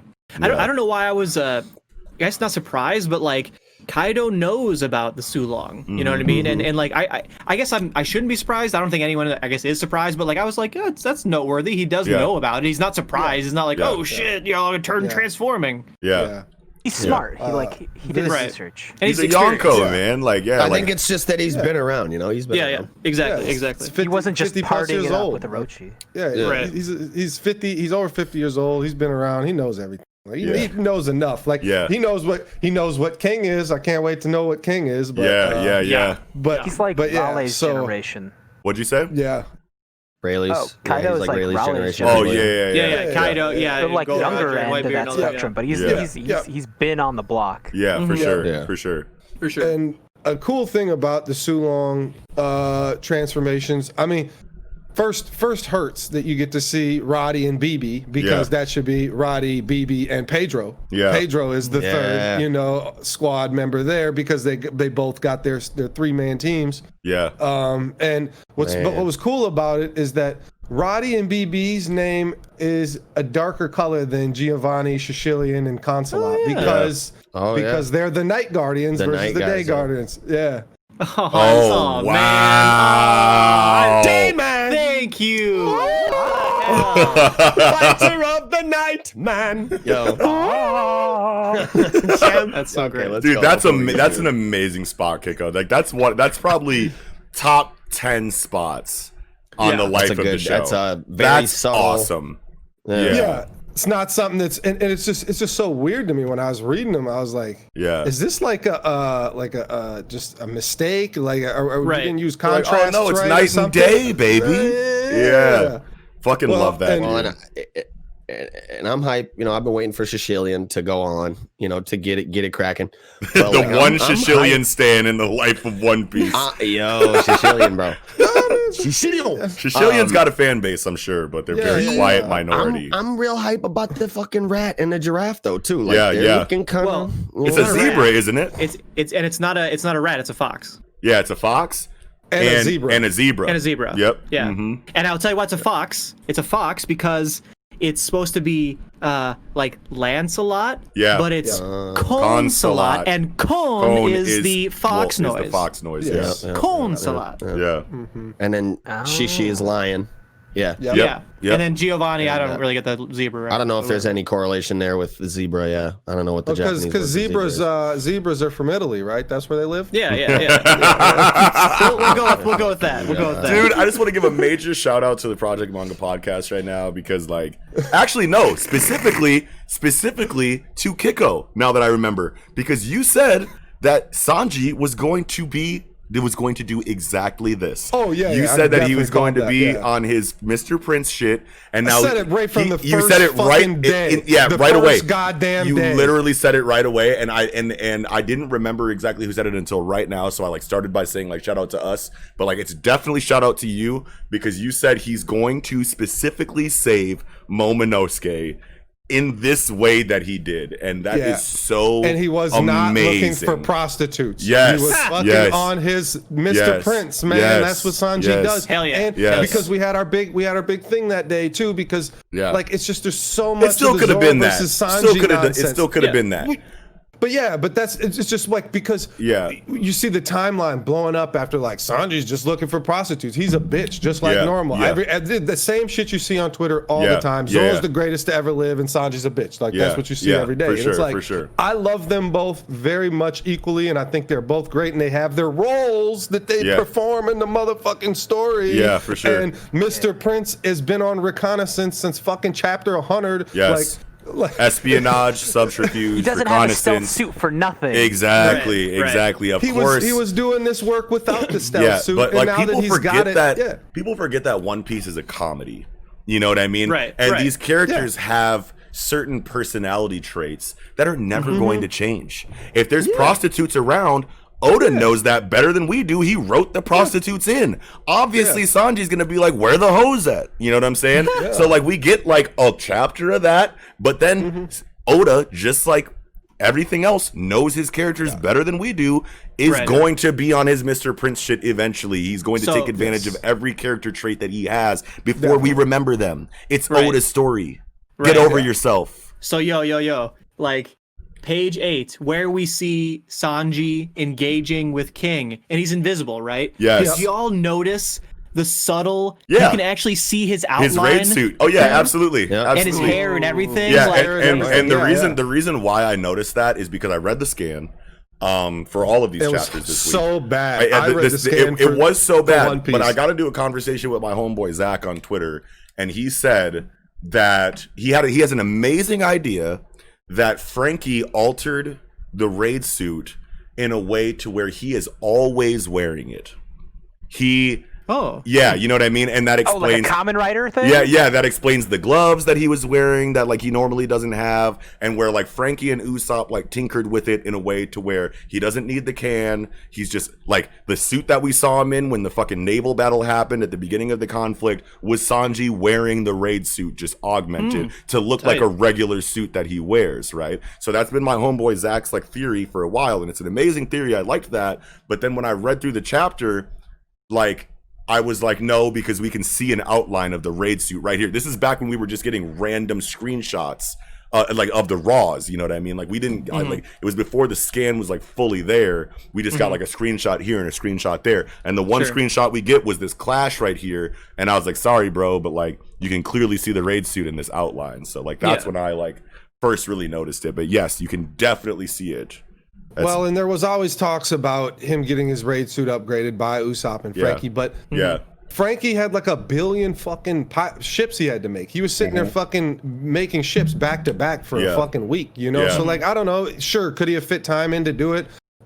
I just didn't think so. I just chalked it up to he didn't get around to it yet. The raid and suit's maybe what he's we got, get that especially in between this arc and the next arc, he'll upgrade it. Which makes real. sense. Yes, exactly. Especially because we really haven't got to fully see what the raid suit can really do. Sure, you get the Sanji versus page 1 and it's cool, but like you don't really get him utilizing this stage of the raid suit. So why are we upgrading it already? Right. Yeah, we should see what the original version can do entirely and then upgrade it. Yes. Exactly. See if there's limitations that are revealed later. Yeah, that makes sense to upgrade. Absolutely aesthetically redesigned. Yeah, that too. Yeah. Yep. Just at least Frankified. At least to a point where he doesn't need that goddamn can no more.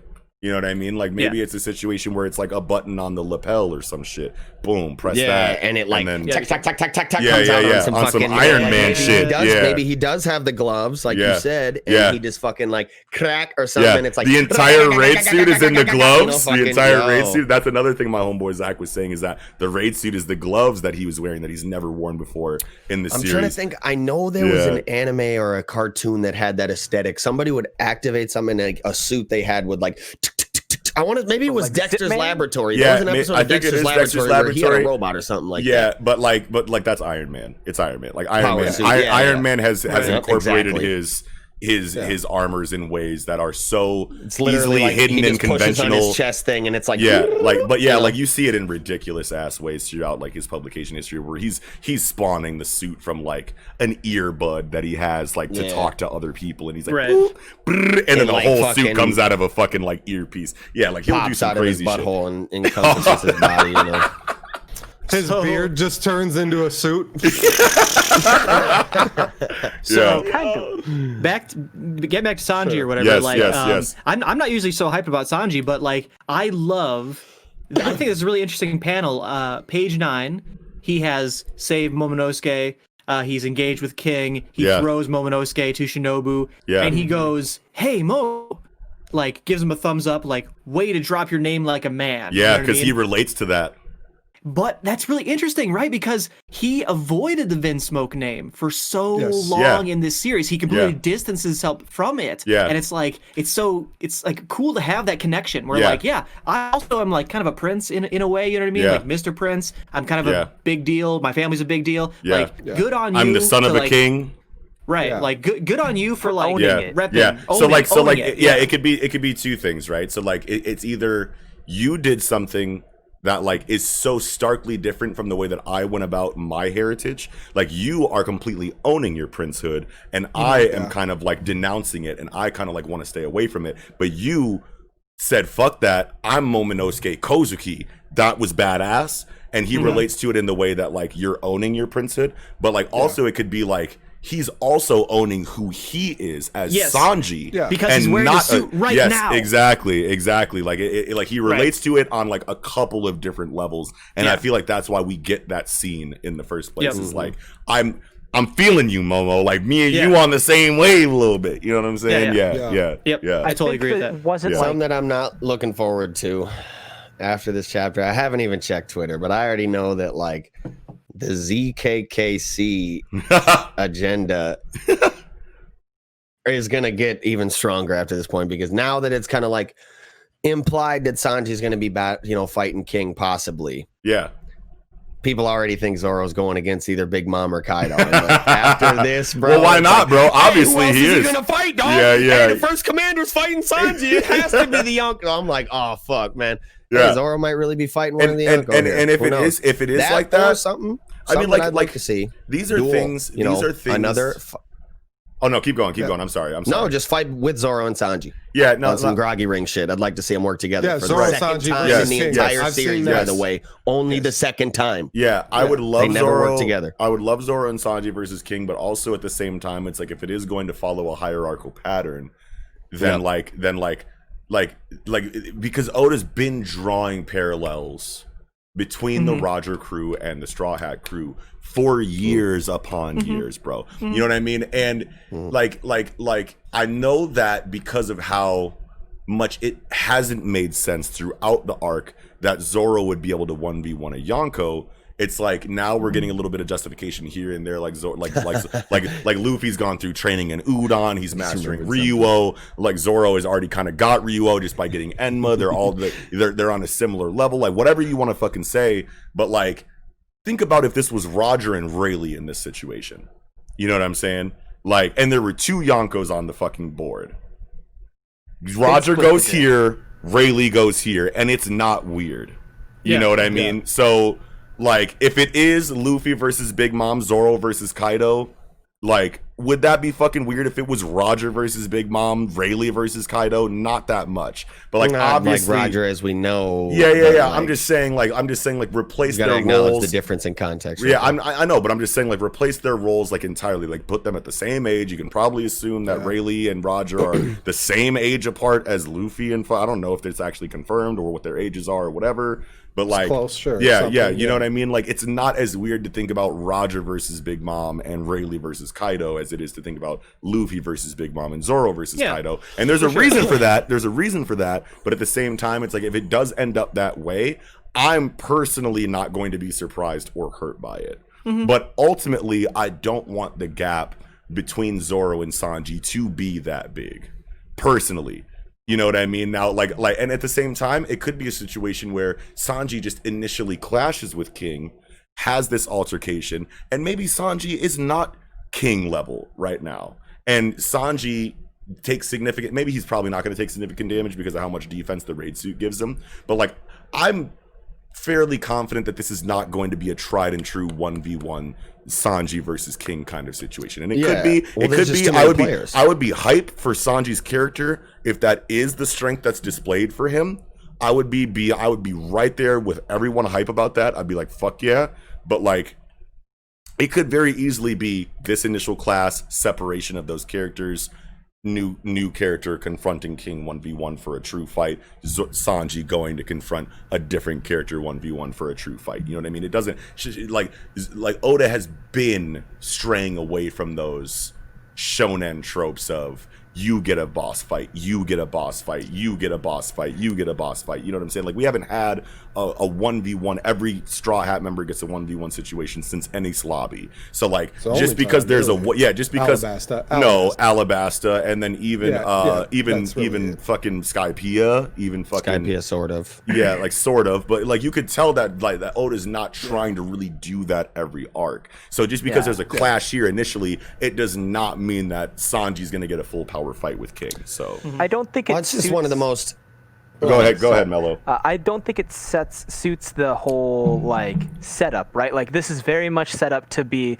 a grand battle royale, a massive melee. So I imagine that there's going to be rising of different groups dealing with things, and then like splitting off to like help mitigate loss or protect Momosuke as they go, and like doing their best to get in the way and to draw the attention of like the larger threats. Yeah, like it's a lot of moving parts. Yeah, it's one of the more perplexing things for me about this. Yeah, because like how many moving parts there are. Like you got to think like Marco's still got to come in. Yeah, Kid is still here. Yeah, and he's someone who we assume to be on an equal tier with Luffy.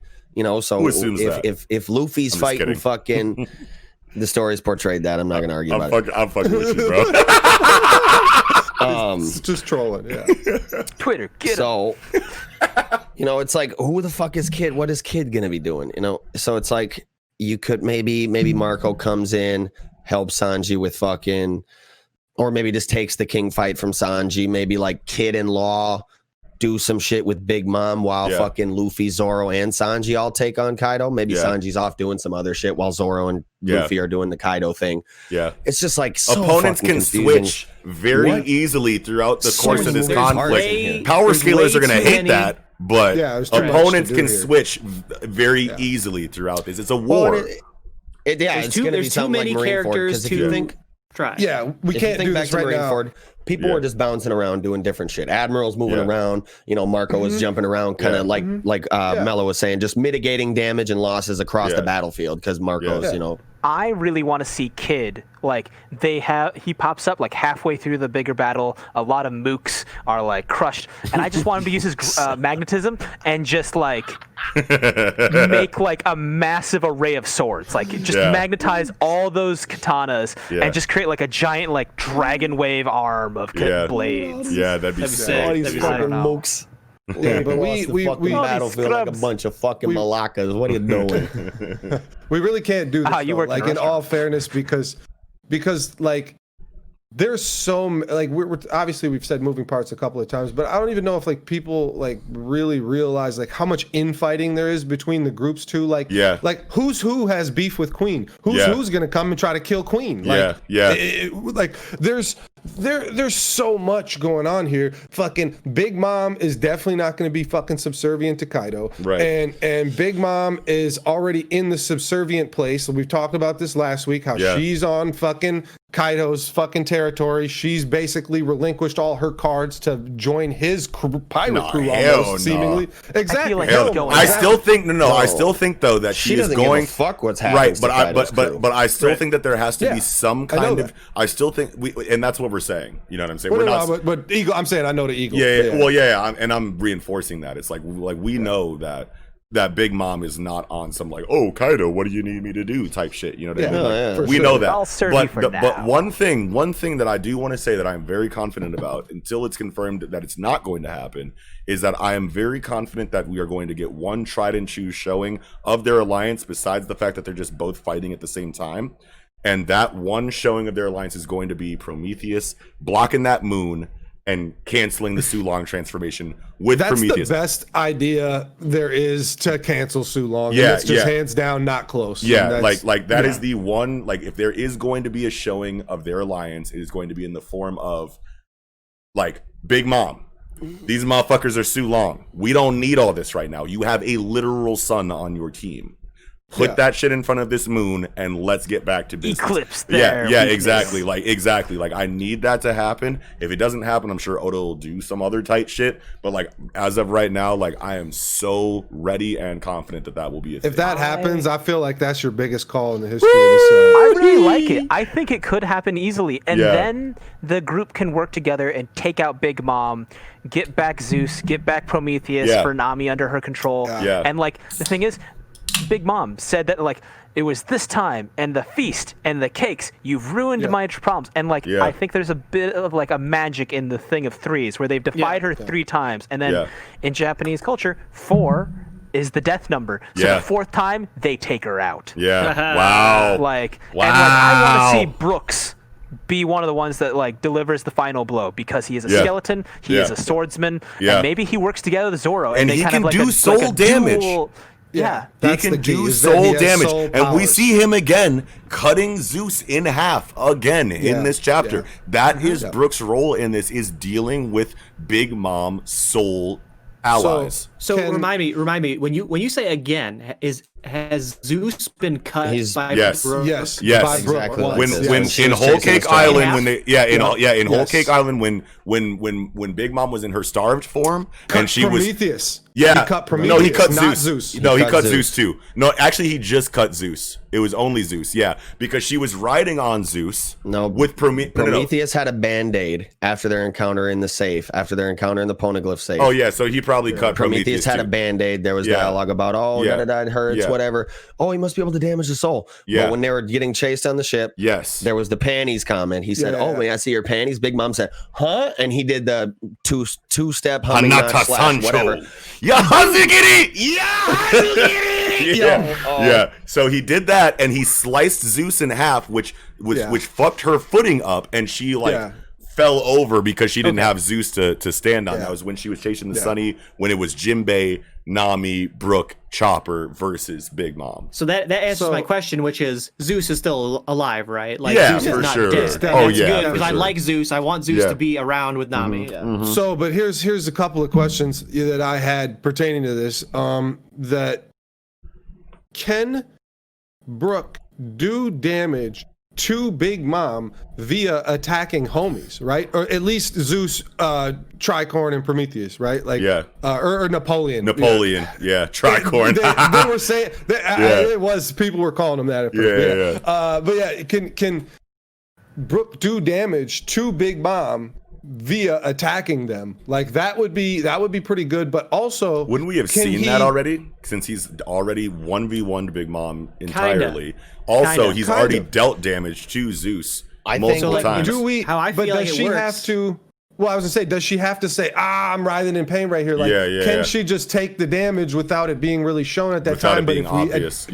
But if it's attacked a couple of more times, you can like start sustaining. To see like how much energy she puts out to sustain the like control over those spirits. Yeah, wow. And so every time it's severed, it's just like I need to like exert more and more, and like it's like a fatigue battle. Well, that's her soul in those three homies. That's the only three homies that has her soul in. Everything else is other people's souls that she's taken from the tribute to put in everything.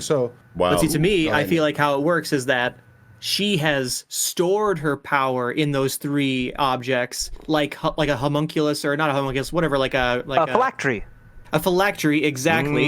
And if she wanted to, she could kill all three of them and gain that energy, if you want to call it that, and become stronger. Like, she is right now weaker than she could be because she purposely has these three super high level sentient items, essentially. Yeah, wow. I think maybe the way you could slice it is that since they are bits of her own soul, if you're able to damage them, you can disrupt that like equilibrium that she has where she cannot be damaged. Because if you think back, these are some of the only two times we've seen her been actually visibly, seemingly damaged was when Zeus has been cut both times. Obviously, we have the wheel hitting her in the face here, and it scuffs her up. And looks stands are eating, dog. That's kind of fucking weird. And the other time, if you think back, Zeus got cut, Nami fucking boom, lightning bolts the shit, and she gets fucking fried. And like she's looking cooked when the lightning bolt is done. She actually looks visibly damaged. Yeah, wow. That's like two of the only times we've seen her seemingly damaged visibly. Jesus Christ, physically, visibly. Yes. And it's been both after Zeus. That's cut an in half. So incredible spot that you just made. If you can hurt her homies, her true soul homies, maybe you can disrupt that equilibrium. That's a way to do it. Yeah, like I love that. Thing. I love that. Open her up to being taken down by Zoro because he's got that mountain cutting like I like where you're going with this, bro.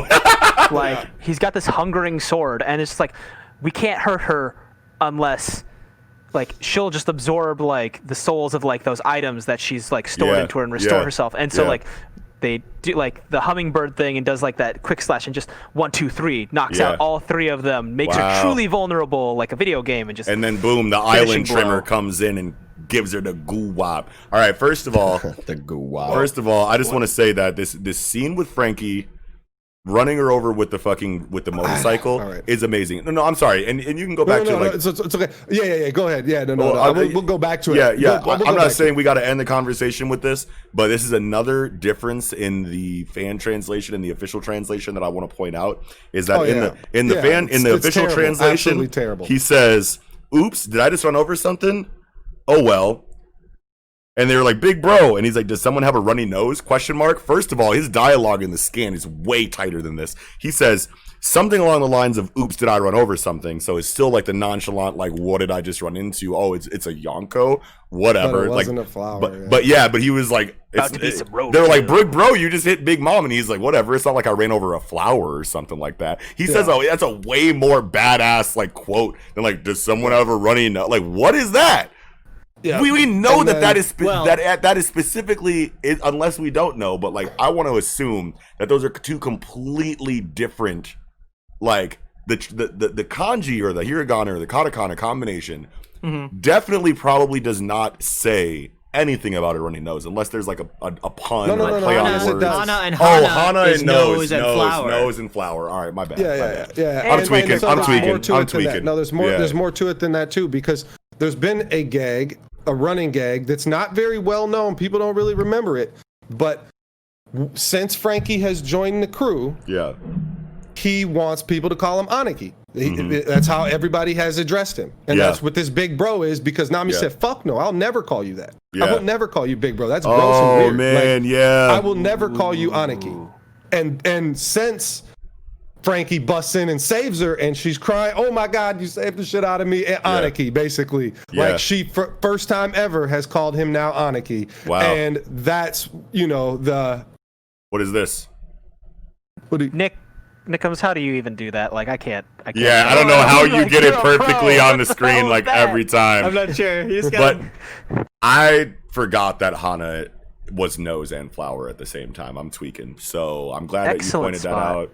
Yeah, that is great. But wow, the big bro comment, I completely forgot about that. Well, and does somebody have a runny nose? Like, I mean, it's working on all those different, because Nami's crying, like her nose is running because she's crying. And I thought it was like the tire on her face fucking up her nose. Like Big Mom's nose is, well, the motorcycle was running on her nose. You know what I mean? Like, is that someone have a runny nose? Yeah. Wow. Yeah. Hilarious dialogue though. I do definitely want to go back. I was nowhere near done with this. Yeah, go ahead. That was the last soul, thing that I specifically. Talk here. Yeah. Oh my bad. The soul, all the soul talk here. So, kind of what Eagle was saying, how like it's throwing her equilibrium or whatever you want to call it, basically making her vulnerable to attacks. Makes a lot of sense by attacking her homies because of the plan that Beige originally came up with, is to disrupt her mental state. Yeah. And that's when you can hurt her. Like, we need to smash Caramel's picture, and she's gonna wail and fucking and she's gonna go fucking crazy. And that's the only time that Beige has ever seen her damaged, is when she whatever. Like, was it? Did the picture get attacked? Beige knows that, like, that's the way she's gonna get it. Wow. Yeah. No. I know that, but like even before that, I think when Beige saw it before the alliance was formed. Yeah. Before the alliance was formed, and knows that, and so attacking her own soul that's in homies may attack her, mental state. Whatever, mentally or whatever. Something inner to her that will disrupt that whole thing. So that makes a lot of sense. That gives credence to what Nick was saying. I'm sorry, real quick. That gives credence to what Nick was saying last chapter about why the scabbards were able to damage Kaido, is because they had, like, Kaido and Big Mom both have a very similar invincibility about them. You know what I mean? That both seems to be linked to how confident they are in their current situation. You know what I mean? Yeah. So, like, when your mental fortitude is at a certain level, you're unpierceable. But obviously, in the form of Big Mom, Caramel's picture being broken, now her psychological state is weakened or dampened or lowered to a degree to where someone with a more indomitable will can come in and deal damage to her, because it's a very similar situation. You have the alliance. You have, okay, the Caramel picture is broken. She's broken. We are all in unison, linked together with a plan, with matching wills. We can go get her. You know what I mean? And we can damage her because we're all on the same wavelength, and her wavelength is weakened. Kaido, boom, you guys remind me of Odin. Momonosuke just reminded me of Odin. You guys are reminding me of Odin right now. My mental state all is these weakened. omens are popping up. You know what I'm saying? Exactly. And all of you guys are attacking in unison with all your wills linked. 20 years of fucking, like animosity built up. Like your wills are way better than mine, so you're piercing me. This is crazy. Do you have Kaido's Ryuo? No, you don't. It's just I'm on my D game and y'all are on your A game. That's what it is. That's what Kiko was talking about last week too. Roost. Yeah, exactly. Sorry, I just wanted to make that link. Kiko needs to finish his point. Yeah. Like I've been trying for like at least 15 minutes here. I've been cut off like 6 times. Yeah, sorry.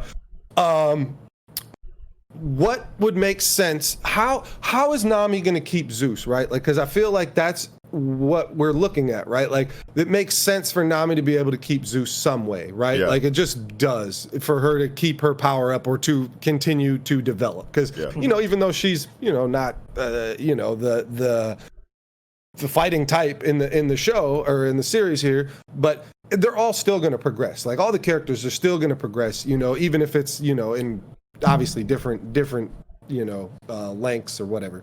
But Brook attacking Zeus and maybe somehow severing Big Mom's soul, but keeping just enough of it to keep his sentience. Ooh. Like, Brook's the only one that's going to be able to do that. Like, Brook's the only one that's going to be able to alter the soul within Zeus in order for Nami to keep him. Because and maybe he can do it for Prometheus too, and she gets both of them. Right. Like, she's definitely not getting Napoleon, like, because Napoleon's just a hat. But I don't know. But actually, wasn't he kind of using lightning power? Or no, that's just Zeus, right? Zeus. He had lightning around around Napoleon. He was infused with Prometheus, and that was the cognac. Well, there was the fire too. Yeah, the fire one too. But I thought I've seen where she had lightning on the sword too. I'm pretty sure. We could probably assume that was Zeus's doing if there was lightning on the sword. Yeah. But regardless, like, Brook's soul powers are the only one that's going to be able to make that happen. So that's possibly something we could see in the next it depends where we go. Obviously, there's so many moving parts. Like we said, we can go fucking any fucking place around. But a couple other little fights, like I already said, like who wants to attack Queen. But I really think like ulti's not enough for Yamato. So I feel like Yamato is gonna fight Smoothie when Smoothie gets there, right? Ooh. Like I don't know why, but I just that feels like that feels right. That sounds right as fuck, bro. And then just one more last thing, and then I'm done for the night. Is are the numbers awakened Zoan fruits? Like, are they like from Impel Down? How the awakened Zoan fruits were? Oh, dude. What does an awakened Zoan fruit even mean? Like, because an awakened Paramecia is pretty easy. Fairly easy to kind of figure out what it would do, right? Yeah. And like Logia, same thing. But like, what the fuck would a awakened Zoan fruit do? It's hard to think about without getting direct confirmation. It's just Sulong, right? Isn't it just Sulong? A permanent Sulong? Ooh, I like it's that. Like permanent. That's basically what those animals in Impel Down kind of were. Yeah. Wow. So, but I don't know, like that. But the numbers, I mean, we just really need to know what they are too. Yeah. Right. I don't know. I still really don't think that they're awakened Zoan fruits, but like that's something that I haven't thought of for a long time, and that kind of popped into my head like, oh shit, awakened Zoan fruit is a thing, and shouldn't we probably see that against the 100 Beast Pirates and fucking you think so for sure. We should see a lot of awakened Zoans in this war for sure because it's Kaido, and it would make sense obviously to I mean, Marco awakened, bro. Marco's probably been awakened the whole time, right? Like, or he can activate it or whatever. Like Dofi isn't always activating his awakened. So you don't always have to activate your awakened zone. And Magellan, even like Venom Demon, we can assume is an awakened state of his paramecia, which I know that he's not a Zoan, but like if you can activate it, then like you can assume that you can activate it for every other Zoan that has awakening. So I want to see what Chopper becomes. And we might have gotten a glimpse into that. He might have fast tracked it with the Rumble Ball. Yeah. Yeah. Right. Monster Point probably could be awakened. That probably would be awakened. He hasn't really used a lot of those points. Like he did eventually for like Impel Down and like the C9 stuff, but then after that he kind of like remained as cute Tony Chopper. Yeah. And I kind of want to see how this, full moon, the bad guys, the good guys, they're all like therianthroping out and like wilding out. I want to see what Chopper, if he's affected by that, like maybe he becomes a superhuman looking dude with like. Well, he's not a mink though, right? So like, he's not a mink. Yeah, he's a deer. Shouldn't affect him. Like the moon shouldn't affect Chopper because like we would assume that we would have already seen that, considering how many times the moon has been in the story before we went to Zoe. When Chopper goes with Luffy off Drum Island, Kureha's sitting there like, this moon is fitting for the day that my student went with the future Pirate King, which is a million moon references. That could be. It's because he's moon. But regardless, Chopper's not a mink, but Beppo's a mink, and maybe we'll see some Beppo action. Yep. I've been one. Sure. Something I was thinking of when Kiko was talking about the homies. I wonder if there might be like a hierarchy in the sense of not only how easy they are to damage because of what they are, and I'll get into that in just a second, but also how much they disrupt her mental state and for how long if they are destroyed. Because we saw in the fight with Big Mom in the Poneglyph chamber, he obviously tried to damage Prometheus but couldn't because he had the Band-Aid. Only was able to cut him a little bit, but he can fucking slice Zeus in half like it's nothing. And if you think about what they are, okay, Zeus is an embodiment of Big Mom's childlike inhibition. It's her in a childlike state. He's happy-go-lucky, oh, cloud balls, give me some of these. Prometheus is an embodiment of her anger and her fiery will, her control over people, while Napoleon is an embodiment of her calculated ability to gather information and control an entire fucking, her strategical mind that is mature. The hat goes on the head. Thinking cap. The thinking cap, bro. Oda Zeus is the weakest as her childlike inhibition. He's easiest to damage, and he disrupts her mental state some. You can damage her a little bit. Prometheus, a little harder to damage, disrupts her mental state a little bit more. Napoleon, if you can damage him and cut him in half or whatever, that's going to disrupt her mental state the absolute most, and you'll be able to damage her for the longest period of time. Napoleon makes sense to be the strongest one because, like, that's what's like in your face in combat. Like, it's a sword that you're either clashing with or that people will send an attack at. You know what I mean? Like, it's much more likely that you'll attack Apollyon before you attack Zeus and Prometheus. So it makes sense. Her will is tempered. Hey, chill, bro. And it's just so weird to think like they're all just a different aspect of her personality. That's so like cool. It's something. That's great. I mean, this is what Eagle's here for: is the Big Mom talk. Like, this is his shit right here. Like, yeah, dude, I love that. Fuck yeah, dude. That's all I have. I'm good though. That was great. That's I'm good, man. Yeah, wow, what an episode, dude. Hell yeah. It was a great week to be on. Yeah, dude. Thank you so. I just want to say, it was incredible to have you here, Mello. I'm so glad that this was the week that because we've been trying to get you on for a couple weeks, and it coincidentally just didn't work for the last like 2 weeks. But then you're here now for this weekend jump, and it was just I would much rather have you here now than like the last couple weeks. We've been trying to have you on. Obviously, you can come back whenever you'd like, and it'd be amazing anytime. But like this week was amazing to have you here. Hell yeah, it really was. So happy about it. Yes. Hell yeah. Yeah, killed it. Well, that'll probably do it then. Thank you all so much for watching. Slap a like on this video if you enjoyed it. Be sure that while you're down there, you hit that subscribe button and that motherfucking noti bell. Stay updated on the content. Make sure you hit that comment section down below. Let us know what you thought of this weekend jump. Argue with us. You know what I'm saying? Do whatever you want. All right? Be nice. Make sure you visit be nice though. In the description down below, you can find links to any and all of our online communities, audio listening platforms to consume the podcast on Spotify, iTunes, shit like that, as well as ways to support the podcast if you would be so kind. And along those lines, like I said, Project Manga Patreon up now. Go check that out. Different tiers. See what the content's like. Description is below. Yes. And with that all said, thank you all so much for watching. This will be another incredible episode of the Project Manga Podcast. Wrapping up. I'm your host, Eagle. Peace, y'all. Let's get go. Noxie. And Nickums. And once again, thank you to Melo Yenis for joining us. And with that, Sarabada.